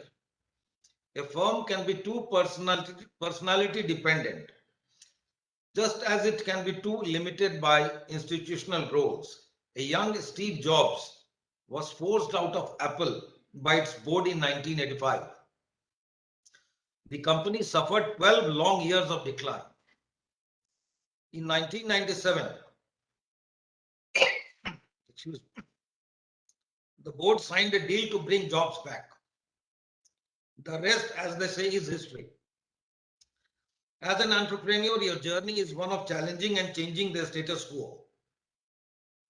It is a perilous journey. At times, it will be imperative that you listen to experience. A good and empowered board will be your friend in such instances. But at times, remember that it can be difficult for experience to appreciate and foster changes. Nonetheless, listen carefully to old hands like me. But don't let us hold you back. The future is for you to make. Here is the baton. Go run with it. Well, thank you very much, and for being so patient and to listen to what I had to say. Thank you. So much, sir. I'm really sorry. I saw you coughing, and I'm really sorry. You could have stopped. There is no this thing. Are you feeling okay? No, I'm fine. Thank you so much. I loved how you said that, we have, don't let us hold you back. I mean, I think that is so encouraging and such a thoughtful message for the future generation. Thank you so much again. With this, I would like to invite Mr. Badal Palchandani, AVP, Corporate Sustainability, JSW Steel. Thank you so much, Mr. Badal, for joining in. Thank you, Shruti. I hope I had some technology issues and my network went off, but I hope I'm audible now. Yeah, you are. Great, excellent. First of all, thanks to ICC for inviting me and giving me a chance to speak on this great forum. And it was really encouraging to hear speakers like Mr. Anil Swaroop, Anil Razdanji, Mr. Damandeep, Mr. Pankaj Satija, as well as Shailesh Tyagiji. So, today we are all discussing about governance, and a lot of my co-speakers have spoken about governance. So that's great to hear. And ESG is increasingly important now. And sustainability at JSW, I specifically say, is at the core of its operations. So we consider sustainability in all our operations and strategic decisions to be made going forward. Now, when we speak about the manufacturing sector to which we belong to primarily, it has emerged as one of the high growth sectors in Indian economy, and India has the potential to become a global manufacturing hub by 2030, which means it can add more than USD 500 billion annually to the global economy. And as far as the steel sector is concerned, as per the ministry guidelines or the Government of India guidelines, the Indian steel production capacity is going to be ramped up to 300 million tons, which is practically 3 times as of now, and a whooping 156 billion investments by 2030-31. To realize these investments, the industry needs to act with an increased focus on ESG, as the investors today are getting more and more inclined to make their decisions to invest in a company based on sustainability or ESG as a whole, as we say. It's not just the investors, but employees, customers, suppliers, and numerous other stakeholders are looking at the companies to design and implement long-term sustainable practices and policies that support growth, address the environment and social impacts the companies have, and play a crucial role in the planet's decarbonization pathway. The same, I think, has been echoed by many of us in the earlier sessions. Now, when we jump on the risk part, there is a huge reputational risk as investors and customers increasingly make their decisions based on companies' sustainability profiles today. And we're also seeing growing interests and demands in stakeholders, emphasizing the need of climate and ESG to be incorporated into the risk management and governance practices. We all know governance plays a very crucial role when we talk about E, S, and G. When we talk about the board, the company's boards must have an oversight on ESG related issues and must consider them while reviewing and guiding strategy, major plans of action, risk management policies, budgets, business plans, as well as setting organizations' performance objectives and monitoring the same. Every organization must assign ESG responsibilities to management level positions who report to the board or a committee of the board, and these responsibilities must include ESG related issues. When we speak about JSW at the board level, there is a business responsibility and a sustainability committee in place, along with a risk management committee. They are primarily responsible for reviewing ESG related risks and opportunities during the biannual meetings. These committees have open channels of communications with each other, allowing them to collaborate as and when necessary.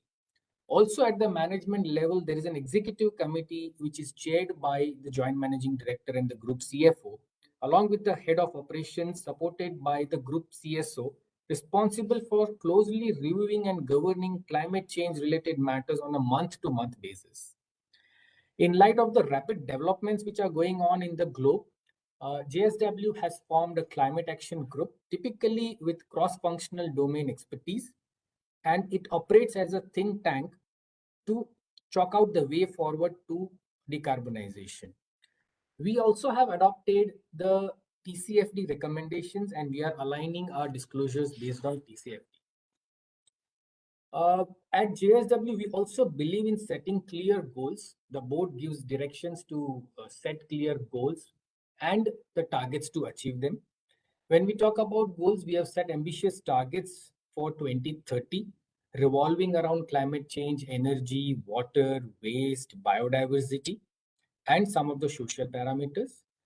When I typically give an example of climate change, we have set our targets as to reduce the CO2 intensity to 1.95 tons CO2 per ton of crude steel, which is today we are sitting at 2.49, which is a whooping 22% from 2020 to 2030 and overall 42% from 2005. This is well aligned with India's NDCs and well aligned with the government guidelines for the steel sector. Now, as I already would like to echo our co-speaker that the SEBI has introduced the BRSR, which is mandatory from 23 next year, and which has a lot of disclosures going to be in place. Our board is well aligned that we are translating from a typical BRR to BRSR. And at JSW, we are attempting to go for BRSR this year. So to summarize in a nutshell, JSW is a company where sustainability journey started from 2005, and we are well aligned and well set in our journey to move ahead in ESG practices. Just to give an example, we have just issued a $500 million USD bond, which is linked to our climate change targets. And this emphasizes the governance practices to be stringently monitored, as well as it chalks out a clear direction to move into ESG. Lastly, not taking too much of time, we have a tagline at JSW which says better every day. This means that we all at JSW thrive to improve day in, day out. And while sustainability, it is taken at the core of our operations, we will always go ahead incorporating and looking at making each day a better every day. Thank you. Thank you for this opportunity, and thank you all. Thank you so much, Mr. Badal. It went so smooth. No audio problem. Thank you. Kudos to you and your team. Well, thank you so much again. Our next guest is, I would like to invite our next speaker, Mr. Manjunath Raju. Mr. Manjunath Raju has had a distinguished career as a two-time corporator and has also been the chairman for BBMP Committee for Taxation and Finance in 2011 and 12, and BBMP Committee for Health in 2019 and 20. He's won accolades from BICO, also known as World Smart Sustainable Cities Organization, for his Property ID initiative in Barcelona, Spain in 2012, and GIS-based Road History in Chengdu, China, 2014. Mr. Manjunath Raju, I invite you, and we are looking forward to your address. Good afternoon, everybody. And it's a pleasure for me to be a panel on ICC.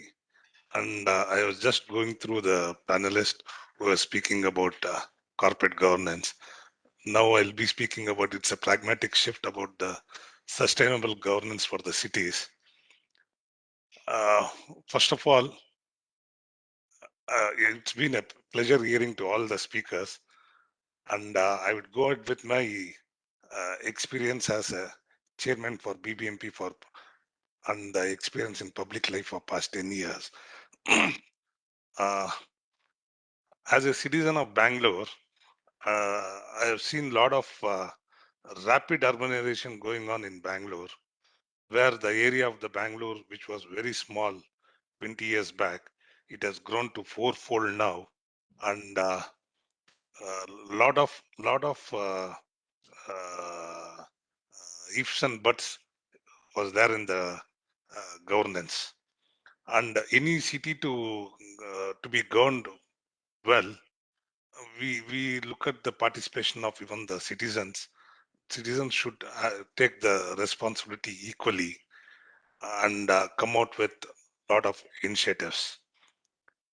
And in my this 10 years of experience as a chairman as well as a member, there are a lot of people, there is a lot of citizens from different parts of the places in the country. They come to the cities to eke out their living.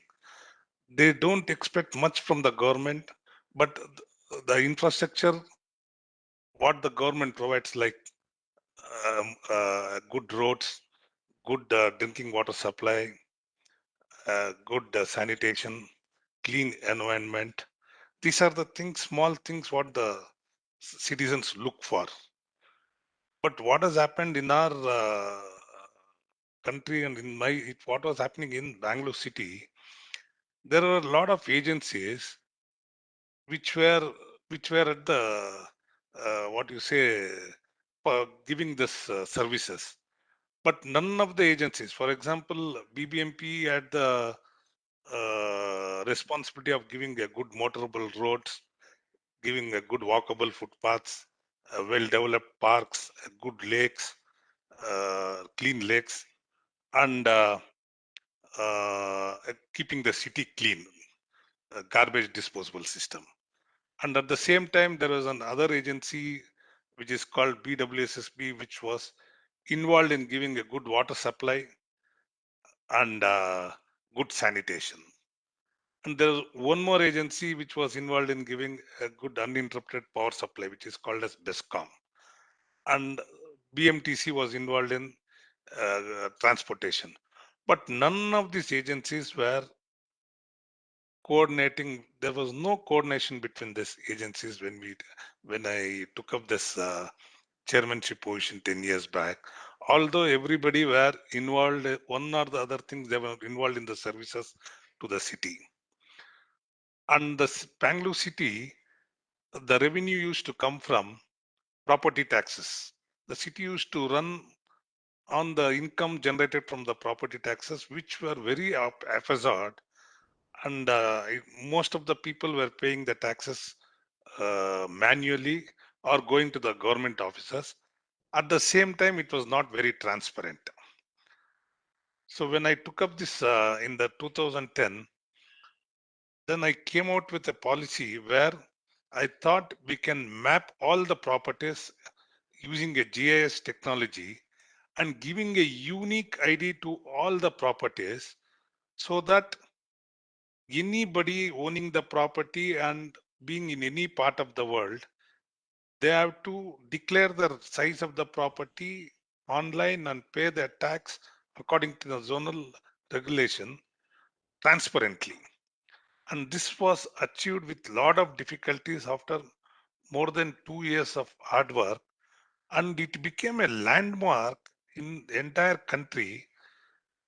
Planning Commission of India recognized this project, and the Urban Development Ministry issued an order saying that the BBMP developed GIS-based property identification number, that is called GIS-based PID number, should be used in all the urban local bodies in the entire country. In the short term, what Aadhaar is for citizens, PID is for properties. This was the slogan which the BBMP in Bangalore adopted, and we were able to increase the revenue of the BBMP by more than sixfold, which got recognized by World e-governance, where 99 best cities in the world participated in this initiative. And this GIS-based PID system got recognized there under efficiency category, and it was awarded first prize. It was first time in the entire country. Now, what we developed in BBMP is being copied in other cities, metro cities like Delhi, Ahmedabad, Mumbai. And this one monumental document, what we created in 2010-11, which got recognized later on, was able to be used for a lot of other services, madam. One is for Bangalore, Bangalore is the only city in the entire country where where the city was not planned thinking about the river. Usually, if you see in the entire world, the cities are planned based on the river basins. This is a city which was planned based on interlinking of lakes. Now, today, because of rapid urbanization, the population has doubled, and it is the fastest growing city in the entire Asia.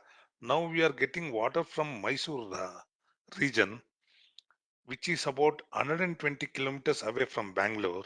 Every day, water gets pumped from Kaveri River to Bangalore. And one lacuna what we saw here is the amount of water that was pumped to Bangalore, every day it was measured. For example, if 100 liters of water is pumped to Bangalore, the BWSSB agency, which is supplying agency of water to the Bangalore city, was billing only 37%. The efficiency, they were billing for only 37 liters. The efficiency was less than 50%. And here we were suffering for a good clean drinking water for citizens. So when we introduced this PID system, we superimposed this with the BWSSB data with energy meter, water meter connections. For our astonishment, we saw 30% of the pilferage in drinking water system, apart from leakage.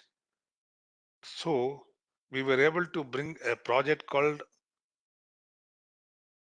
Unaccounted for Water, UFW, which is a big milestone in the entire country where other cities are also applying this thing, this initiative.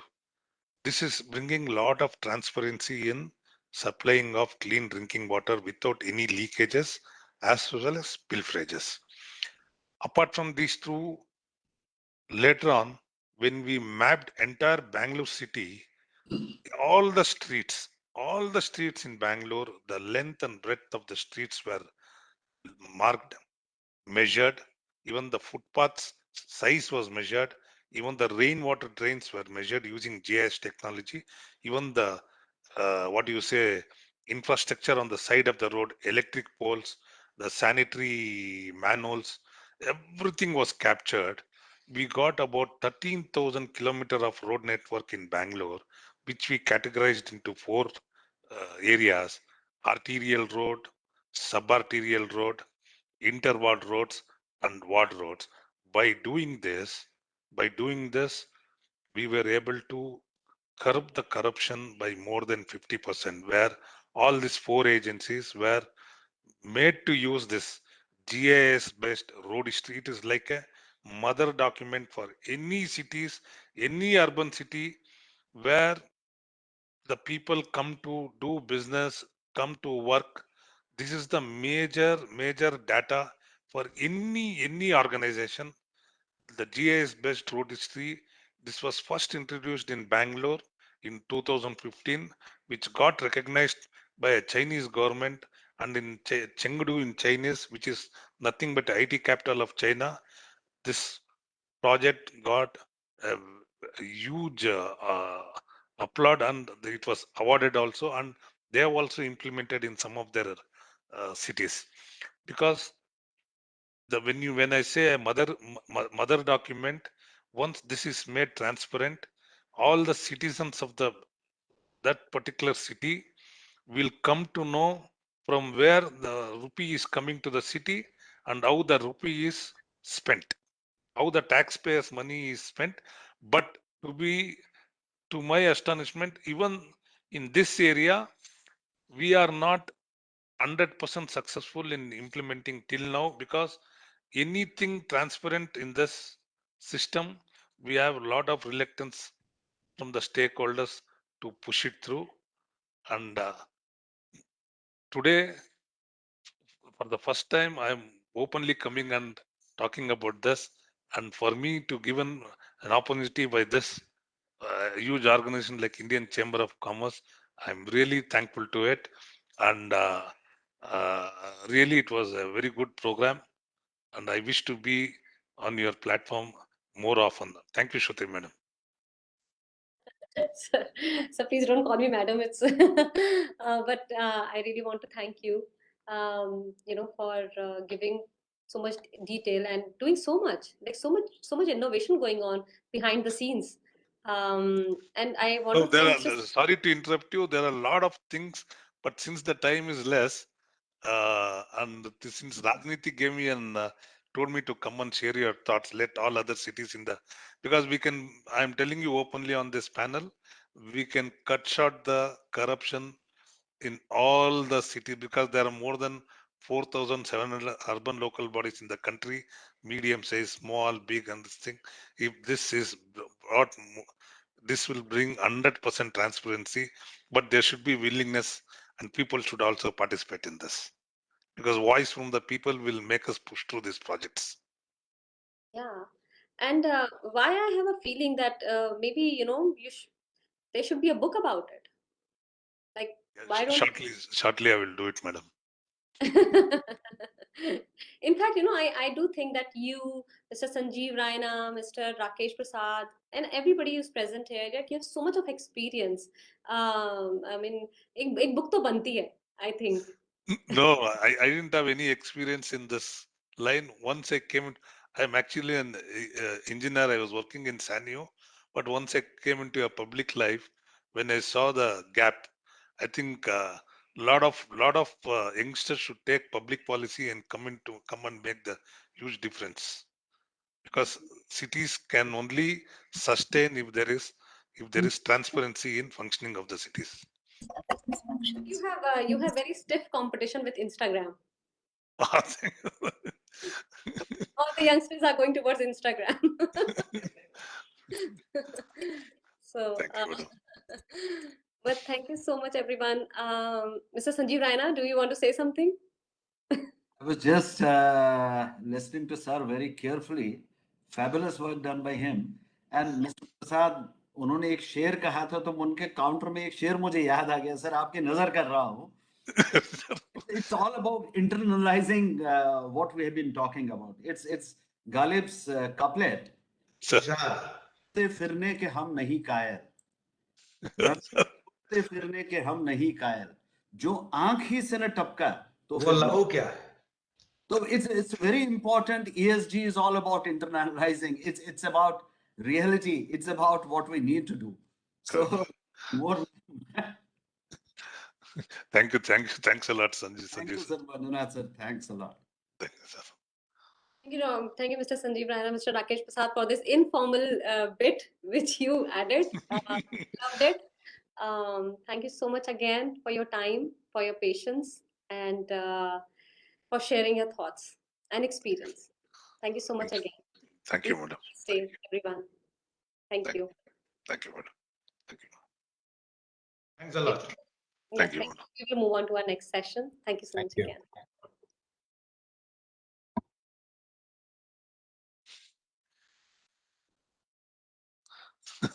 ಚೆನ್ನಾಗೋಯ್ತಾ?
Hello, everyone. I would like to now invite our speakers to the session Relationship between Corporate Governance and Sustainability. Our respected speakers for this session are Mr. Suranjit Mishra, CEO, Tata Power DD Limited. Mr. Suranjit, yeah, I can see you here. Our next guest is Ms. Tanuja Manohara, Head ESG Governance and Reporting, Infosys Limited. Welcome, ma'am. Mr. Vinod Kumar Singh, Head BPE Sustainability, Galaxy Surfactants. Mr. Vinod is running a little bit late, like he should be there in the next 3-4 minutes. And I would also like to invite Dr. Sunita Purushottam, Mahindra Life Space Developers Limited. I would like to request, first of all, I'll welcome all of you. Thank you so much again for taking your time out. I would like to request Mr. Suranjit Mishra, CEO Tata Power DD Limited, to please say your address, please. Thank you, Shruti. Thank you, ICC, for organizing this program. So I'm Suranjit Mishra. I'm the Chief Finance Officer of Tata Power Delhi Distribution Limited. Just a brief introduction about TPDDL. It's a joint venture between Tata Power and the Delhi government. So 51% for Tata Power and 49% is held by the government of Delhi. And it's a public-private partnership which has started in 2002 and supplying electricity to 18 lakhs customers in Delhi. Now coming to the focus area, so I'd like to share one or two of my thoughts on the corporate governance and sustainability. What I think is that the story of Tata Power Delhi Distribution Limited is a successful case study on this issue. Because when we say about, say, corporate governance, so this is a company which has formed 20 years back between the government and the company like Tata, and because of I would say that the professional governance practice, it could able to reduce the losses, which were experiencing losses of more than 50%. The electricity losses in Delhi, that has been reduced to less than 7% now, which is I think comparable to the developed countries in the world. And this is mainly because of the differentiating factors like adoption of technology and the people development. So it's the same people who are working in the Delhi Vidyut boards, and with professional approach, intervention of technology and people development, the same team have done wonders in last I would say 20 odd years. Now, as far as the corporate governance is concerned, I would say that it's fundamental to operations of any company. We truly believe in that, and sustainability is also, it's now fundamental for continuing of any corporate or any society. So it has been, now it's part of life, and it has to be taken. And now I think it's a time to take it nothing less than the corporate governance. So both are, I think, the two sides of the same coin. Both are interlinked, and sustainability, I would say, to be sustainable and for a sustainable operations, it's very important that the corporate has to have a good governance practice. So I'll give you one example about the company, like in a distribution company. So our business plan is to see that the electricity, the consumers consume more and more of the electricity. But if we see it from the sustainability perspective, then it's important that the consumers also consume the electricity more judiciously. So we have programs where we go to the society, we go to the schools, and we tell them about the energy conservations. And we also run programs whereby we distribute the energy efficient bulbs the fans, even 5-star ACs to the consumers, the more affluent consumers, to replace the inefficient high electric consuming equipments. And this is something which is not as part of the CSR activity, but this is part of the business plan. So similarly, like so moving from sourcing of the thermal powers to more of a green power, renewable powers, is also, I think it's being taken up very seriously by the company. So if we see between running a distribution business in a more clean way, more green way, and more sustainable way, understanding that we owe our responsibility to the societies. Now, another example I think I would just like to share is about the COVID times. We have seen that, I think, one of the biggest humanitarian, I think, crisis that we have seen this time. So not only the employees, but also about the business associates and the people who are associated with the company and their families, and going beyond just the profit motive in helping. Whatever way we can do is another things which is coming out of I think the governance policies and practices of the company, to not just go by the rule book, but go beyond that. So that's, I think, the way we believe, and particularly on the distribution sector, I'd like to touch upon that. There are a lot of disruptive technologies like electric vehicles, the rooftop solar and the storage systems, the home automations. All those things are coming in a big way. And now the focus of the company is to not only have a business plan of it, but also have a sustainable business plan on all these issues going forward. And we are working with the governments, we are working with our stakeholders in a very closely to ensure that we follow that path. And also we are working with the aim to achieve the sustainable development goal of 2030 that has been set by the country and the United Nations member states. And to summarize, I would say, as a company, we believe and follow the Tata philosophy to give back to the community manifold. So thank you. Thanks a lot.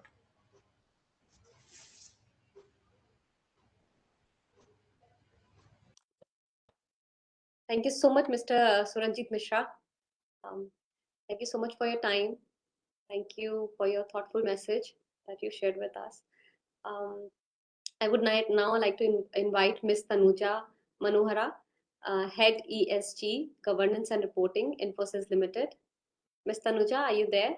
Yes. Hi, Shruti. Hi everyone.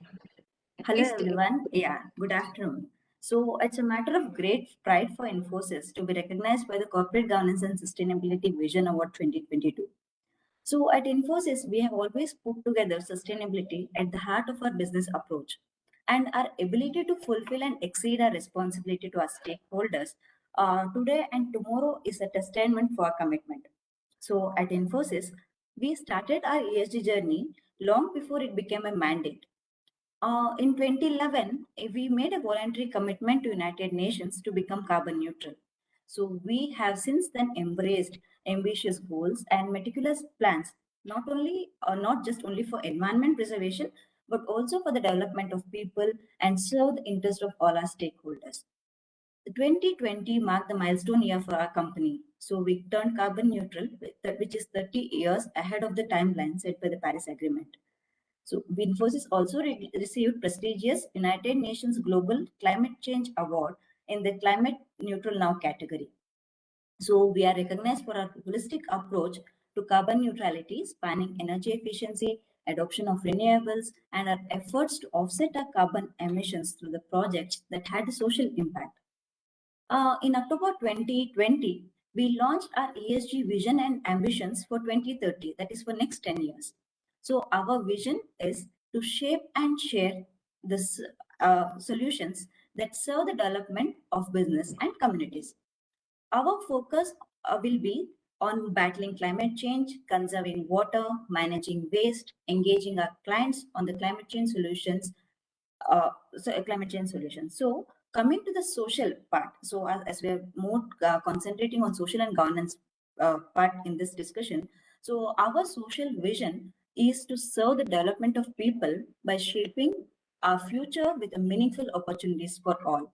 So in this, our emphasis will be on the development of people, especially around digital skilling, improving diversity and inclusion, delivering technology for good, energizing the communities we work in, and facilitating the best-in-class employee experiences while continuing to be the top employers in the geographies we operate. Over the decades, Infosys has been enabling diverse talent to solve some of the most pressing problems of the world. So we can equip and strengthen people with the digital capabilities that are the need of the hour within our own workforce, for our clients, for our students, and for our communities. Infosys will help to create frameworks to strengthen and upgrade our people capabilities to match evolving needs of the economy and the society. Our frameworks will not only help an increasing number of our people directly, but will also set standards to inspire innovation and opportunities for all.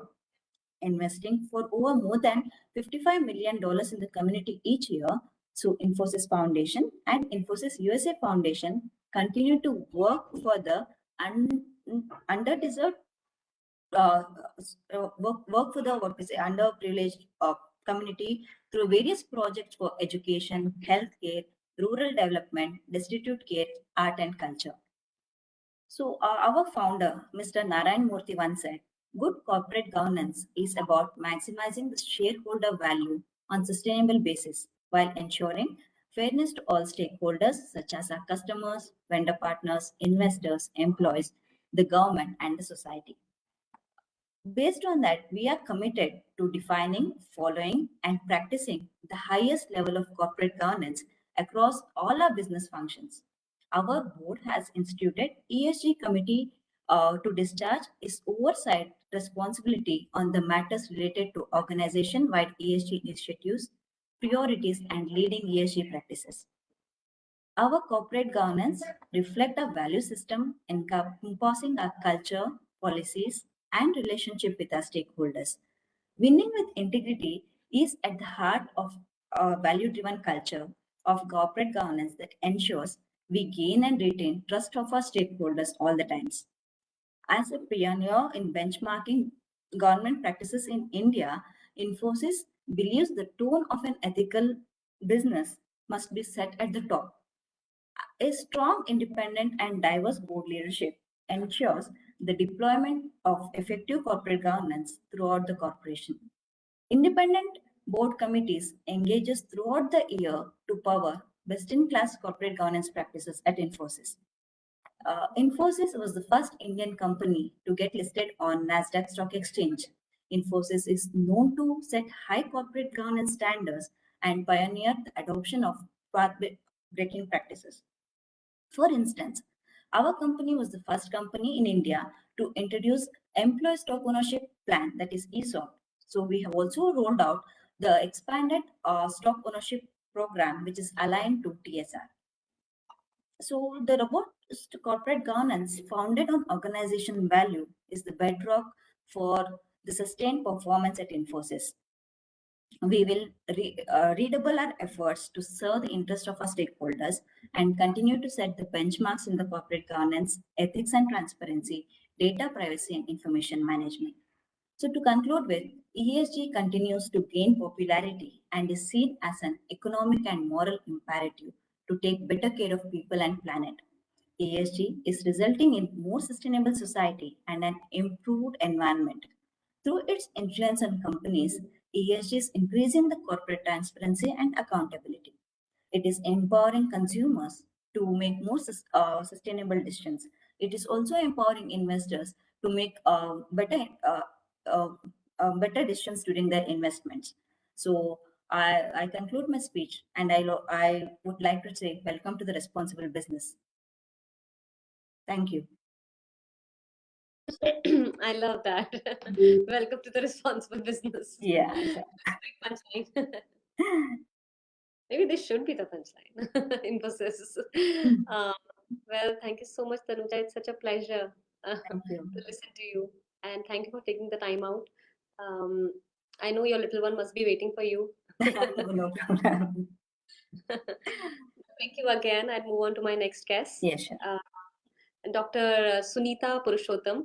I welcome you on behalf of ICC. Dr. Sunita Purushottam, she is Mahindra Lifespace from Mahindra Lifespace Developers Limited. I welcome you to say your address, please.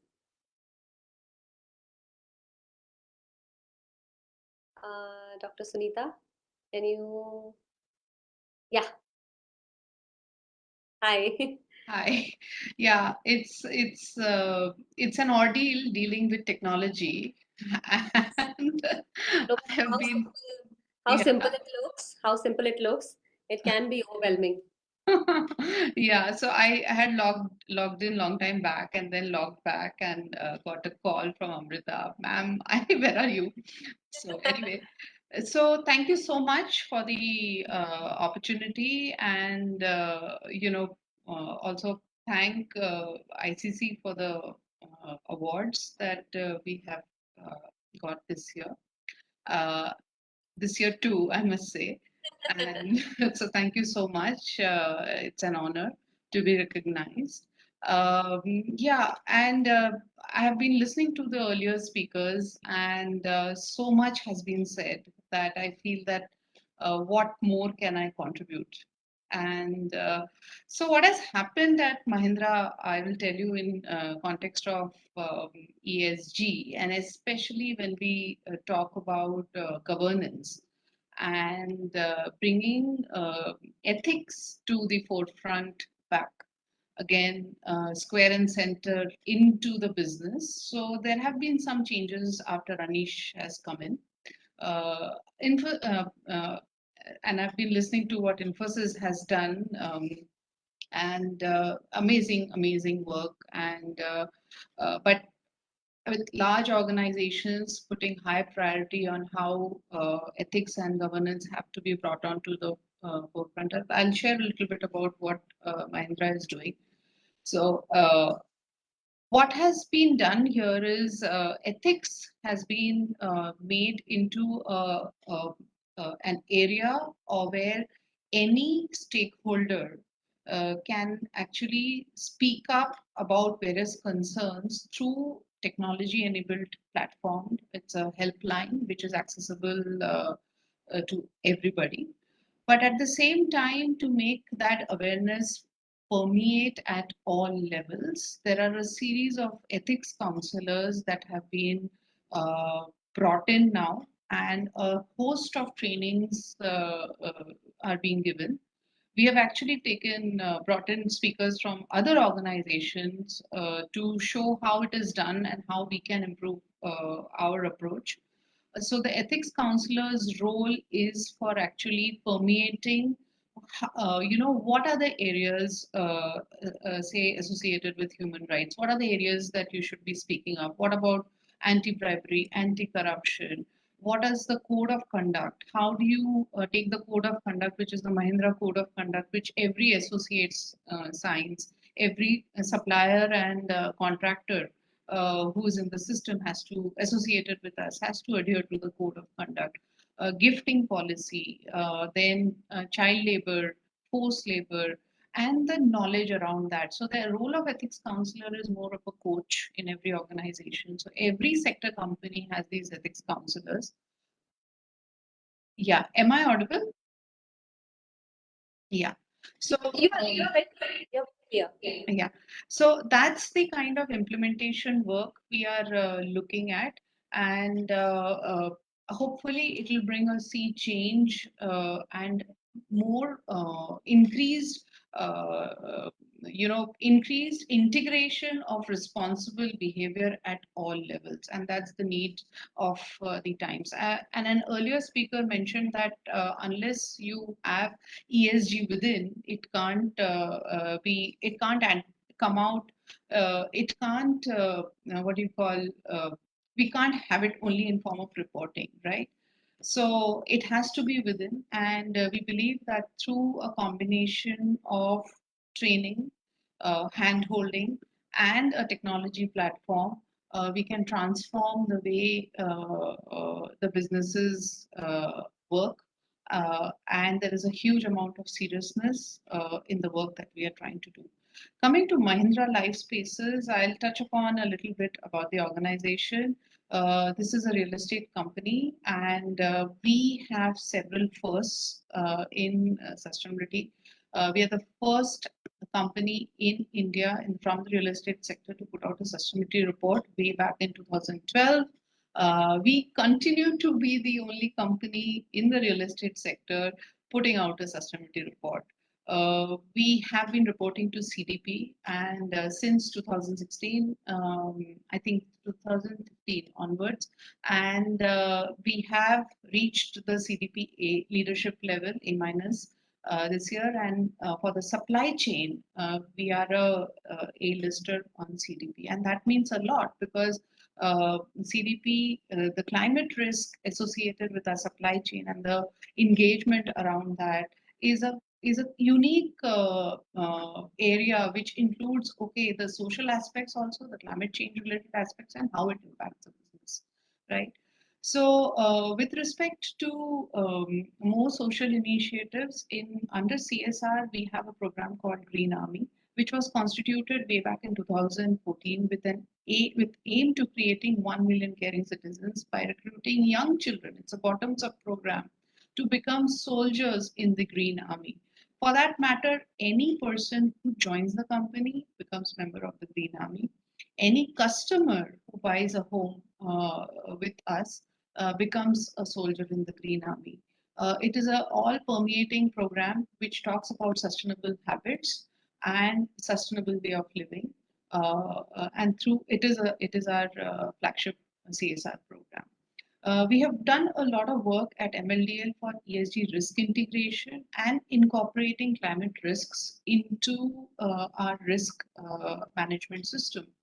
And this work of incorporating risks and the ESG risk integration is allowing us, giving us a window of understanding what could be the key areas where action needs to be taken, so that whenever we are doing a development, especially when we do an industrial integrated city or industrial cluster development, how to mitigate and anticipate the risks, social risks associated with various developments. Because it is a large format, we have to look at the interests of the local community, the villagers, on which the industrial developments normally, we follow a very inclusive approach. In fact, in Mahindra World City, we don't have walls, so the community has complete access to the industrial city, integrated city, and they also are able to have livelihoods associated with the industrial activities. So because of so many industries in that integrated city, their lives have been enhanced. In fact, we call this life, living, and livelihood strategies for our large format. So it's a unique combination where social benefits are reaped because of the economic development that has happened. And we have RERA is applicable for us, and we have governance structures associated with RERA implementation, and various disclosures are in place associated with RERA, and there is a whole team that looks into how we adhere to the compliances associated with that. We have a lot of environmental firsts. Mahindra World City Jaipur is a carbon positive development, and we also have India's first platinum pre-certified building in India. Then in affordable housing, India's first platinum certified affordable housing, we have that in Avdi. We have India's first zero waste to landfill city in Mahindra World City, Chennai. Our targets for climate change are approved by SBTi, and we are hoping to achieve carbon neutrality by 2040. And there are a lot of firsts that we have, gathered over a period of time.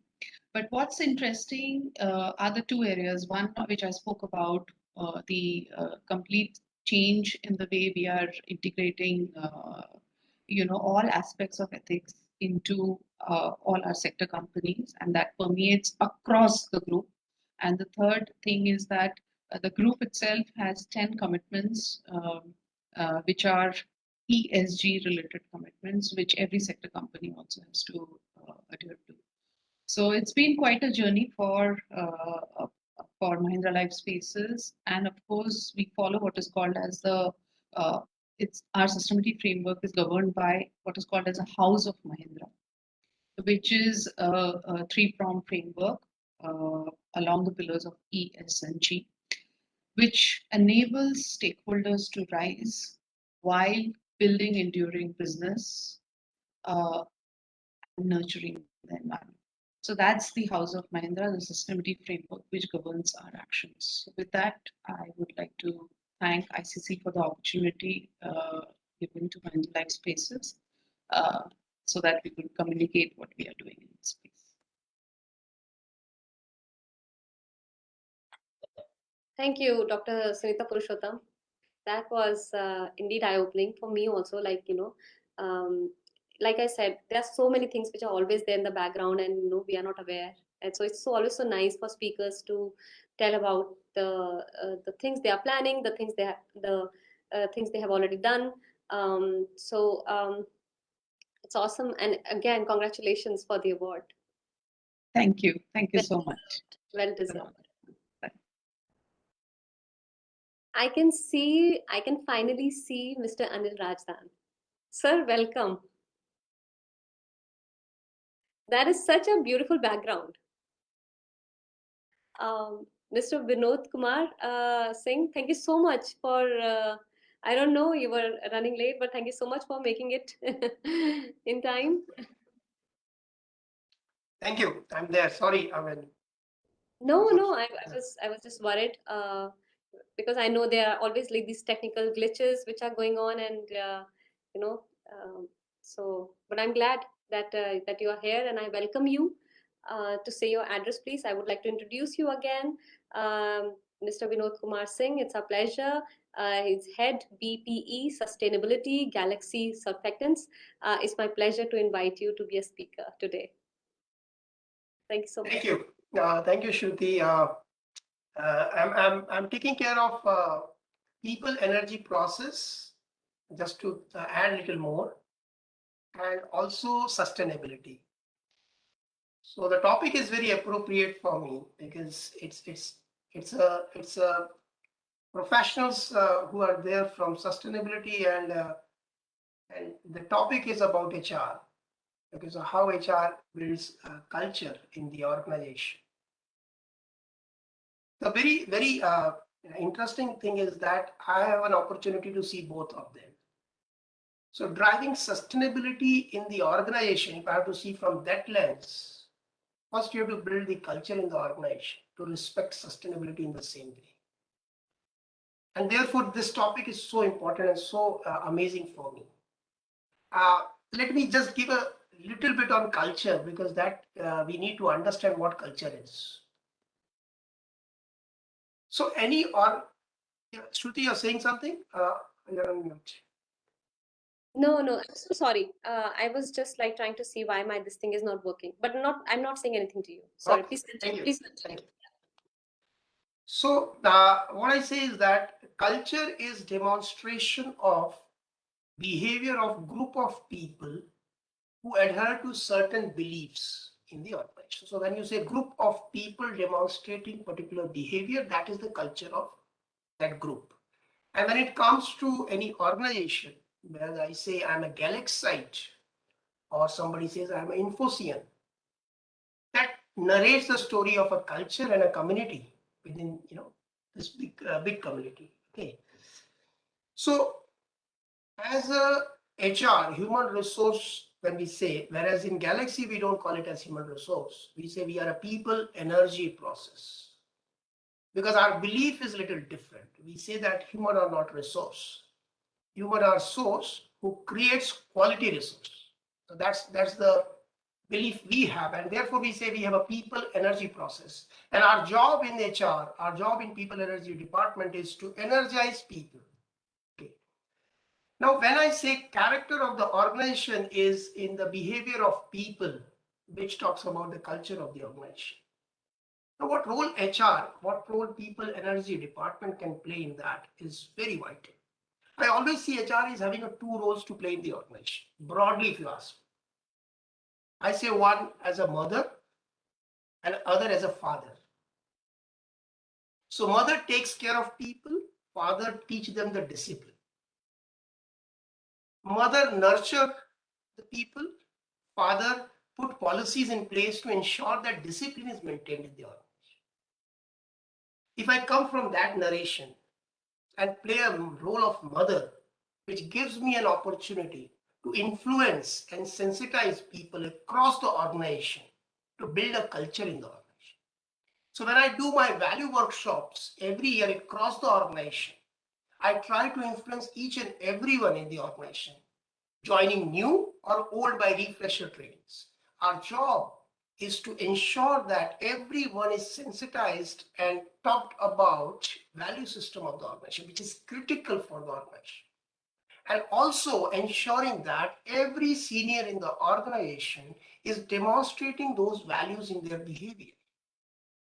Otherwise, most of the people will keep saying that values are on the wall. They are not in the hall. They are not in the practice.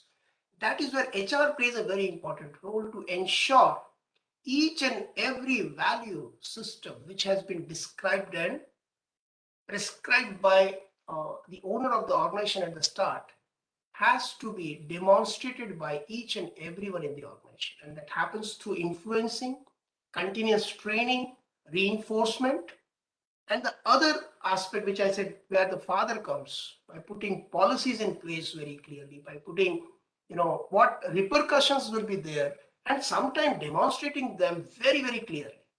So if you don't compromise on values and say this is what the action has been taken, people will take it seriously, and that's where HR plays a vital role. And that's the father role of HR.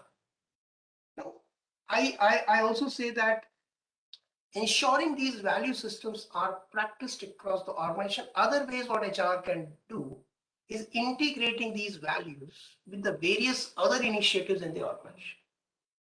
For example, performance appraisal. For example, competency framework when we talk about leadership dimensions. Like we designed our Galaxy way of leading as a complete leadership framework, where we have very clearly narrated that how Galaxy values are going to be critical for anyone as a leader to be on the top of the organization. Those aspects are defined very well, and they are evaluated, judged, and communication and feedback happens on that on the continuous basis. Values to me is something which can be dispersed in the organization and build a culture by the top team in the organization. They have to continuously demonstrate that. And that can only be done by HR by correcting. So to conclude this entire thing, I mean, looking at the, how HR is going to play a vital role in preserving the core of the organization, that is the values and the culture of the organization. I think as a mother, as a father, we have to continuously sensitize people, influence people, keep on making them aware of our core, what has made us successful, what has brought us here, okay, what were the core of the organization has to be continuously communicated to the employees. And as a father, we have to design, write, and appropriate policies which will bring everything into action and align people on the value system. Thank you. That's what from my side. Thank you so much, Mr. Vinod. Thank you so much. I mean, I loved how you simplified it to the mother and father example. it's so eye-opening for me, because I'm a mother, and for me it's like, thinking from that point of view, so maybe I should also start putting some policies into place. I know it's a father's role, but maybe I just loved how you simplified the whole thing. It's such a pleasure to see you and to hear from you. Thank you so much. Thank you so much again. Thank you, Shiv. Yeah. And now, on behalf of ICC, it's my heartfelt thanks to all the guests and speakers for making time for the sessions today, for interacting with us, for sharing their stories. We look forward to many more stories in the future. We hope to see you in person next year. Thank you so much, everyone, and you all have a great day. Thank you.